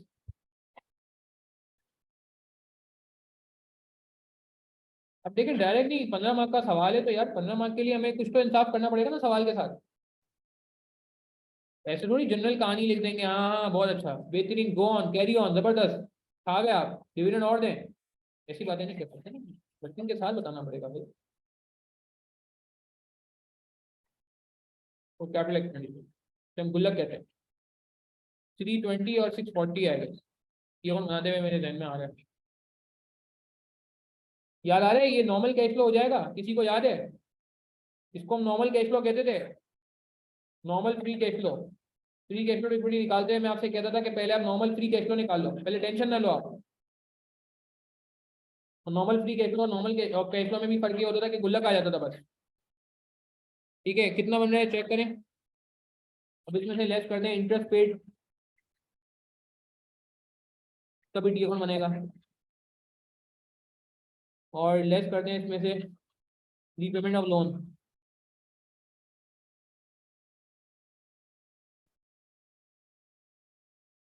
Repayment of loan outflow होगा। इंटरेस्ट पेड डायरेक्ट नहीं लिख सकते, क्यों? क्यों नहीं लिख सकते इंटरेस्ट पेड डायरेक्टली? क्योंकि इंटरेस्ट का भी क्या है, टेबल खड़ा हुआ है ना भाई। मुझे टैक्सेशन का डी अकाउंट मुझे आज भी बनाता हूँ, पता है। अक्सर ऑफिस में ऐसा होता है, कभी कोई ट्रेनी होता है और कहता है सर मुझसे कैश तो टाई नहीं हो रही। क्या कहता है? मुझसे कैश तो टाई नहीं हो रही। तो मैं उसको कहता हूँ बेटा मुझे दो, और मैं टी अकाउंट बना के ही करता हूँ। कैश फ्लो बनाई कभी आप लोगों ने प्रैक्टिकली? पता नहीं क्या होता है, सारे अकाउंट बैलेंस हो जाते हैं, एंड में कैश फ्लो टाइम नहीं हो रही होती। फिर मैं टीम को कहता मुझे ला दो, कोई मसला नहीं है। जितनी मुश्किल कैश फ्लो होती है अल्हम्दुलिल्लाह, अल्लाह का शुक्र है, अल्लाह ताला का एहसान है, वो इस टाइम में हो जाती है। तो मैं तो सबसे पहला काम मैं उंगली रखता हूँ, कहता हूँ भाई तुम्हारा टैक्स अभी का गलत होगा। बोला नहीं सर सही है। मैंने कहा नहीं चेक कर लो, फिर टी अकाउंट बना के समझाता हूँ मैं, तो अल्लाह का शुक्र है बन जाती है। तो टी अकाउंट इसलिए आप लोगों को भी मैं कहूँगा प्रैक्टिकली भी बड़े काम में यूज कर रहा हूँ, तो आप भी यूज करिएगा। हाँ अक्सर वो सेम होता है, अगर लाइबिलिटी नहीं होती तो एक्सपेंस और पेमेंट सेम होती है, मगर अक्सर ऐसा नहीं होता ना कुछ अब होता है प्रैक्टिकली, टैक्स फॉरन पे नहीं होता। बिल्कुल, आप लोगों के लिए भी एडवाइस है, कभी कैश फ्लो में आप फंसो ना तो आप पहले टैक्स के आइटम को देखें। एज्यूमिंग बाकी फॉर्मूले वॉर्मूले सही लगाए हैं आपने, तो टैक्स में आपको एरर नजर आएगा अक्सर केस, क्योंकि टैक्स नॉर्मली वो सेम ईयर पे नहीं होता ना, अगले साल पे होता है। फिर कोई विदहोल्डिंग भी होता है, एडवांस भी होता है, उसकी भी एडजस्टमेंट होती है। खैर चलो बात कहीं और चली जाएगी, प्रैक्टिकल में इस पे आ गए, फर्म का अपना एक्सपीरियंस मैं आपसे शेयर करता। भैया जल्दी से इंटरेस्ट को भी गेम खत्म करो ना। अच्छा इसका तो कोई मसला ही नहीं है ना इंटरेस्ट का, 2015 में तो मसला ही नहीं है, ओपनिंग और क्लोजिंग सेम है, तो यहाँ तो बराबर हो जाएगा ना भाई, जो हम बात कर रहे थे। यहाँ तो 36 ही इंटरेस्ट पे हो जाएगा। आप मेरी बात समझ रहे हैं मैं कहना क्या चाह रहा हूँ? थोड़ा टाइम बचाने की कोशिश करूँ, क्योंकि इसमें थोड़ा टाइम लग गया हमारा। इंटरेस्ट पेड यहाँ तो सेम ही हो जाएगा। अच्छा मुझे कैश फ्लो तो बता दो यार चंदा, तुम लोग कितने आ रहे हैं कैश फ्लो? 204 आ रहा है? नहीं 204 तुम लोगों ने कुछ और बता दिया। ये कैश फ्लो कितने आ रहे हैं डब्बे तो बताओ प्लीज। ये यहाँ से मैंने ये रखा हुआ है ना ऐसे, सॉरी। अब आप देखो 413 आ रहा है सारिया, ठीक है थैंक यू। 413 आ रहा है, ठीक है। बाकी लोग भी प्लीज चेक कर लीजिएगा। और ये 36 आ रहा है, ये देख लें। 303 आ रहा है, ठीक है सारिया थैंक यू। अच्छा ये ठीक है आयशा थैंक यू। 303 आ रहा है आपको भी। 2016 है ना, 14 तो थोड़ी है भाई, 16 है ना, बाद वाला है ना। कंफर्म कर दें, 16 की बात हो रही है, ठीक है। 303 इज रिप्रेजेंटिंग 2116 नॉट 2114। अच्छा जी ठीक है जी सर, दैट्स गुड, डन हो गया। अच्छा जी ये मैं क्या कह रहा था आपसे, ये मैं कह रहा था भाई 15 रुपए का इसका क्लोजिंग है, 18 का ओपनिंग है, छोटा टी अकाउंट बना के खत्म करो यार। कभी टी अकाउंट बना के डालो साइड में, क्या कह रही है हमसे। बना लिया टी अकाउंट, इंटर 31 आ रहा है, चलो देख लेते हैं। ब्रॉड डाउन क्रेडिट पे आ जाएगा, कैरी डाउन जो है वो डेबिट पे आ जाएगा। अच्छा 18 15 और 28।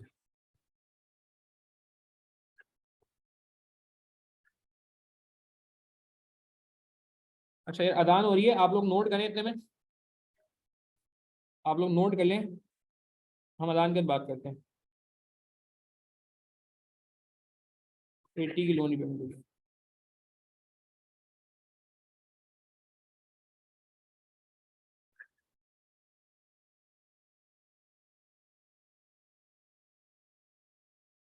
चलिए हम अदान के बाद बात करते हैं, इसको नोट कर लें आप प्लीज, जल्दी से नोट कर लें, सवाल एंड करके जाएंगे इंशाल्लाह।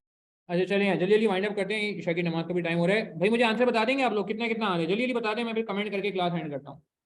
और एक अप्रोच बता दूंगा आपको, ताकि आप आगे के क्वेश्चंस को खुद से भी अटेम्प्ट करना शुरू करें। जी आंसर बताएंगे जरा प्लीज। जुबैर खान क्या कह रहे हैं? 377 कह रहे हैं। हमारे मेमन सब चीज़ें रिवाइज करनी है यार।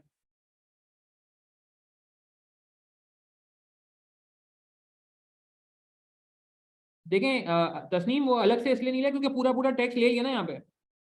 वो उस वक्त लेते थे जब हमने अपने कैश फ्लो में इग्नोर किया होता था। देखें ये जो टैक्सेस में सब इफेक्ट आया हुआ है। तस्नीम तस्नीम का सवाल सुन लें। तस्नीम का ये कहना है कि हम इंटरेस्ट पेमेंट के बाद tax saving on interest add कर देते ना। बहुत अच्छा सवाल है तस्नीम का, पहले सुन लें, बहुत प्यारा सवाल किया तस्नीम ने। ये सवाल समझ रहे हैं आप क्या कह रहे हैं? वो उन्होंने हमसे कहा है, वो ये कह रहे हैं कि आपने यहाँ पे टैक्स सेविंग ऑन इंटरेस्ट क्यों नहीं एड बैक किया? ये तो आपने बताया था फ्री कैश फ्लो इक्विटी करते हुए। तो भाई इसका जवाब ये है कि ये जो टैक्सेशन आया ना इस बार, ये टैक्सेशन कंप्लीट है, यानी कि इसमें इंटरेस्ट का इफेक्ट भी है। ये मैंने टीएनएल वाला फिगर उठाया है। नॉर्मल ऐसे सवालों में ऐसा नहीं होता था। अगर आप रिकॉल करें तस्नीम, अगर आप रिकॉल करें, आपको याद आएगा कि हम जब ये फ्री कैश फ्लो निकालते थे तो हम इंटरेस्ट को हटा के टैक्स लगाते थे, याद करें। ऐसा ही होता था पास में। जब हम बीएफडी के सवाल कर रहे होते थे, अपने नॉर्मल सवाल कर रहे होते थे फ्री कैश फ्लो के, तो हम इंटरेस्ट को हटाने के बाद हम चाहते थे कि इंटरेस्ट का टैक्स इफेक्ट भी ना आए। याद है कितना? मुझे बताएं, कुछ रिकॉल हो रही है बात? तो आज तो हमने ऐसा नहीं किया ना। आज तो हमने क्या किया कि सवाल का फिगर उठा लिया। सवाल ने तो जो इंटरेस्ट लिया होगा, सॉरी, सवाल ने जो टैक्स लिया है वो तो आप देखो इंटरेस्ट को माइनस करने के बाद लिया है। आप मेरा पॉइंट समझ रहे हैं? मैं कहना क्या चाह रहा हूँ कि आज जो टैक्स का फिगर है, इसका मतलब उसमें इंटरेस्ट का इफेक्ट ऑलरेडी बिल्ट इन हो चुका है। कुछ बात समझ आई कहना क्या चाह रहा हूँ? ये वो वाला टैक्स नहीं है जो हम बीएफडी में, नॉर्मल बीएफडी की क्लास में यूज करते हैं कैलकुलेशन के लिए। एग्री करेंगे? आज जो टैक्स हमने यूज किया ये फाइनेंशियल अकाउंटिंग वाला टैक्स है। इस फाइनेंशियल अकाउंटिंग वाले टैक्स में ऑलरेडी इंटरेस्ट इनकॉर्पोरेट है, सबूत आपके सामने है। मगर सवाल बहुत जबरदस्त। ठीक है जी, बारीक सवाल आपने किया, बहुत ही, जैसे कहते हैं कि बारीक बिनी से आप एनालाइज कर रहे हैं। दैट्स गुड, दैट्स गुड, माशाल्लाह। अच्छा चलिए आगे बढ़ते हैं। ठीक है, अच्छा मैं क्या कह रहा था, हाँ, तो भाई अब जल्दी से इसको कंक्लूड कर लेते हैं यार। क्या लग रहा है? ये इसने डिविडेंड दिया 224 का, तो डिविडेंड पे करने के पैसे हैं 2015 में। यस, पहले 2014 के डिविडेंड पे मैं कमेंट कर रहा हूँ। Dividend payment of rupees 224 million made in 2015 related to 2014 is appropriate since the company has sufficient free cash flows as evident from our working। हम हमें बात नहीं कर रहे हैं, हमने बड़ी मेहनत की है इसके लिए, आपको समझाने के लिए। 15 मार्क का सवाल है, 15 मार्क का हक अदा करने की कोशिश कर रहे हैं हम। ठीक है ना? ये बात समझ आ रही है कि 377 है cash flow available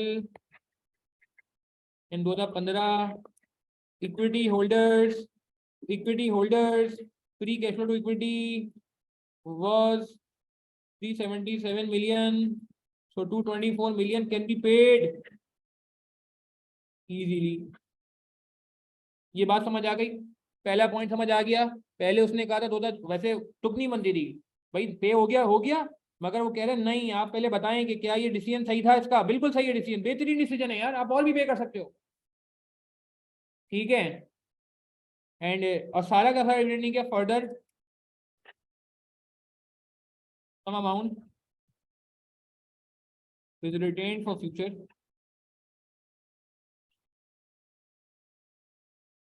which will increase future profitability। पहला पार्ट समझ आ गया? प्रॉफिटेबिलिटी भी क्या हो रही है? इंक्रीज हो रही है। अच्छी बात है, अच्छी बात है। डिविडेंड देना अच्छी बात है, बिल्कुल अच्छी बात है। जेब से देना पड़ रहा है, कोई बात नहीं, जेब में पैसे हैं। और मजे की बात ये है कि रिटेन भी हुआ है। ऐसा नहीं है कि सारा का सारा बांट दिया, खाली नहीं हो गए, लेकिन एम्प्टी हैंड्स नहीं हो गए। ठीक है, ये नोट करेंगे बात आप। ये बात समझ आ रही है? क्लियर है? ये हमने पहला पार्ट डिस्कस किया, ये थ्योरी वाली पार्ट। अब असल असल सोल्यूशन अब बना है।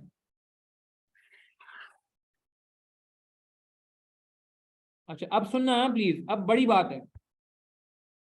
हाँ, री इन्वेस्टेड एज वेल, बिल्कुल बिल्कुल बिल्कुल री इन्वेस्ट होगा ना। बिल्कुल सही है, शेजा सही कह रहे हैं। मैं थोड़ा सा टाइम कम की कमी की वजह से ना थोड़ा सा कंक्लूजन पे जा रहा हूँ। अच्छा, डायरेक्टर्स, डायरेक्टर क्या कह रहे हैं वो? Director plan. अब आप मुझे बताओ, director plan to increase dividend is appropriate और नॉट?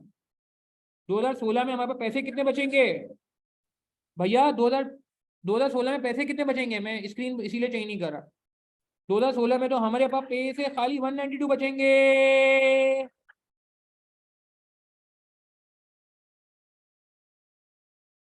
तो दिखने को कितना सुनने में अच्छा लग रहा है कि डिविडेंड बढ़ा दो, प्रॉफिट बढ़ रहा है, अच्छी बात है।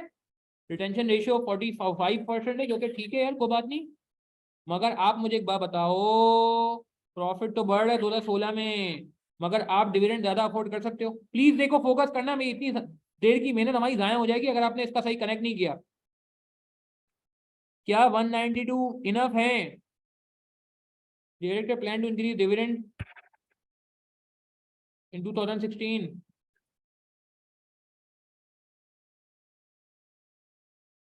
मे नॉट बी अप्रोप्रिएट। क्यों? मेरी बात समझ आ रही है मैं कहना क्या चाह रहा हूँ? As per working ICAP का सोल्यूशन में कुछ डिफरेंस है। आई कैप का सोल्यूशन मैच नहीं करेगा हमसे, मैं पहले से डिस्क्लेमर दे दूं। आई कैप का सोल्यूशन मैच नहीं करेगा, आई कैप के सोल्यूशन में कुछ डिस्क्रिपेंसी है। As per working the company only has 192 free cash flows 2016 to pay dividend. So can't pay even same dividend, that is 224 million. बात समझ आ रही है भैया? मेरी बात समझ आ रही है? या शेख चंदा, आवाज तो आ रही है मेरी सबको मेरे ख्याल से कि डायरेक्टर का प्लान 2016 में डिविडेंड बढ़ाने का है, मगर हमारे पास पैसे नहीं है भाई। पैसे नहीं है, पैसे कम है, पैसे 192 हैं। क्यों क्यों? रीजन भी दो। Due to heavy capital expenditure, heavy estimated capital expenditure and loan repayment.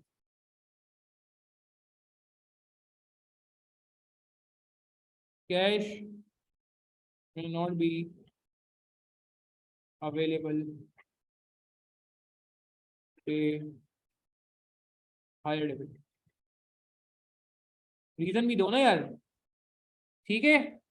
And last but not the least, however, एक और कमेंट भी करना है। however, in order to ensure consistency,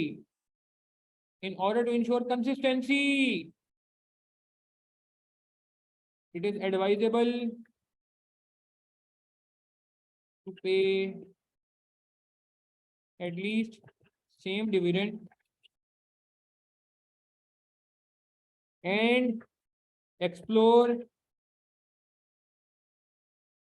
other avenues to pay cash to shareholder. Shareholder को पैसे देने के लिए दूसरे एवेन्यू ढूंढो, ठीक है? अभी नहीं, हमारा लास्ट वीक, ठीक है जी? फिर आपको कुछ और सोचना पड़ेगा, बोनस इशू दे दो या कुछ और कर दो, मगर कुछ करना पड़ेगा, ऐसे नहीं चलेगा, ऐसे नहीं चलेगा। ये बात समझ आ रही है? नोट करें जल्दी से, प्लीज जल्दी से नोट करें इसको, शाबाश। 15 मार्क के लिए हमने वर्किंग की, 15 मार्क के लिए पहले हमने बहुत डिटेल कमेंट किया, 15 मार्क के लिए हमने जो है फिर उसके बाद अप्रोप्रिएट कोर्स ऑफ एक्शन मैंने आपको बता दिया, एक्सप्लोर अदर एवेन्यूज। ये तो आप कैपिटल एक्सपेंडिचर डिले कर दो, ये भी एक अपॉर्चुनिटी बन सकती है मिशेल। मगर मगर दूसरी तरफ ये भी हो सकता है कि आप कोई दूसरा तरीका ले लो, या तो बोनस इशू कर लो, आप मेरी बात समझ रहे हो, या फिर आप कोई कहीं और से कैश अरेंज कर लो, ये भी किया जा सकता है, ठीक है? नोट करें। अच्छा भाई देखें, ये मैंने अभी आपको 2015 कराया है। अब ये जो 2015 वाली टेक्निक थी ना, मैं कहूँगा आप इस टेक्निक से आप स्टार्ट कर दो। 4 सवाल आज हुए हैं, टोटल 47 सवाल हैं। अच्छा, आपका 2 चॉइस है, आप रिवर्स चलना चाहते हो, आप रिवर्स भी चल सकते हो, आप रिवर्स भी चल सकते हो। देखो ये सब हैंड आउट में मौजूद है, आप जो रिवर्स चलना है आप रिवर्स चल लो भाई, 22, 21, 20, ठीक है? या फॉरवर्ड चलो। अच्छा, फॉरवर्ड में भी तुम्हें लगता है कि नहीं यार मैं 5 साल पीछे जाऊंगा या 4 साल के करूंगा, तो 19 से कर लो। मगर कहने का मतलब है भाई, कहने का मतलब है कि यार ये मैंने आपके लिए एक एफर्ट कर दिया, अब हमारे पास कोई बहाना नहीं है, थ्योरी जितनी भी आई है, अच्छी हो बुरी हो आसान हो मुश्किल हो, ठीक है, वो सब यहाँ मौजूद है। आई कैप वाली ACCA वाली हमारी किताब में ऑलरेडी मौजूद थी, मगर मैंने चलो आई कैप वाली भी कंपाइल कर ली है। तो भाई स्टार्ट करें, और मैंने आपको अप्रोच बता दी है। अप्रोच मैंने आपको क्या बताई है? अप्रोच ये बताई है कि पहले आप खुद सॉल्व करेंगे। देखें मैं भी आपको लिख के पूरा सॉल्व करा रहा हूँ यार, मैंने आज कोई पॉइंट नहीं बनाया, मैंने पूरा लिख के सॉल्व कराया आज आपको। उसके बाद आप कंपेयर करेंगे आई कैप से, ठीक है। उसके बाद आप अपने पॉइंट लिखेंगे जो मिस हो रहे हैं। प्लीज यार, ये मैं इस बार BFD का रिजल्ट मुझे बहुत अच्छा चाहिए सबसे, सिर्फ अपने ही पूरे पाकिस्तान से यार, जो नहीं पढ़ो हमसे तो भी यार कोई ऐसी बात नहीं है, आपने BFD का पेपर पास करना है। वो जो ओवरऑल पाकिस्तान का रिजल्ट खराब आया ना 24% यार, इट्स वेरी पेनफुल यार। BFD जैसे पेपर में 24% मैंने पता नहीं बहुत अरसे बाद देखा है। ये वो पेपर है इसमें 30-35%, 30-35%, 49% तक भी गया है। तो 24% डिस्पाइट द फैक्ट, ठीक है दिसंबर 22 में हमने मेरिट भी स्कोर किया हमारे स्टूडेंट ने, बहुत अच्छी बात है माशाल्लाह। उससे पहले दिसंबर 21 में भी स्टूडेंट ने मेरिट स्कोर किया, मगर पॉइंट ये कि यार इंडिविजुअल परफॉर्मेंस के अलावा जो एग्रीगेट परफॉर्मेंस है ना, it should be higher, it should be higher. तो ये इसीलिए बात की जा रही है बार बार भाई, और अभी टाइम है, पेपर में टाइम है, आप अभी कर सकते हो यार, ठीक है। चलो सही है, मैं इंशाल्लाह इस पे आपको और भी अपडेट करता रहूंगा। हम इसको कंटिन्यू करते हैं, मैं आपको रात में अपडेट करता हूँ कि हम इसको किस तरह कंटिन्यू करेंगे, ठीक है। चलें कल हम एक छोटा सा सेशन रख लेते हैं, मेरे ख्याल से 1-1.5 घंटे का। कल के दिन आप रख लो plan, Sunday tomorrow 12 PM, Sunday 12 PM इंशाल्लाह, ठीक है। 12 PM कर लें, ये 11 बजे कर लें, 11 बजे कर लेते, चलो 11 AM, ठीक है। मगर वो ग्रुप फॉलो कर लेना, मैं ग्रुप पे टाइम कंफर्म कर दूंगा, संडे टुमारो इंशाल्लाह 11 AM, सही है। चलिए अपना ख्याल रखिएगा प्लीज, ठीक है। नहीं 9 AM जल्दी हो जाएगा, अपना ख्याल रखिएगा प्लीज, दुआ में रखिएगा, नमाज पढ़े होंगे, ओहो नमाज पढ़ लें भाई, ठीक है। इंशाल्लाह कल मुलाकात होती है। अस्सलाम वालेकुम व रहमतुल्लाहि व बरकातहू।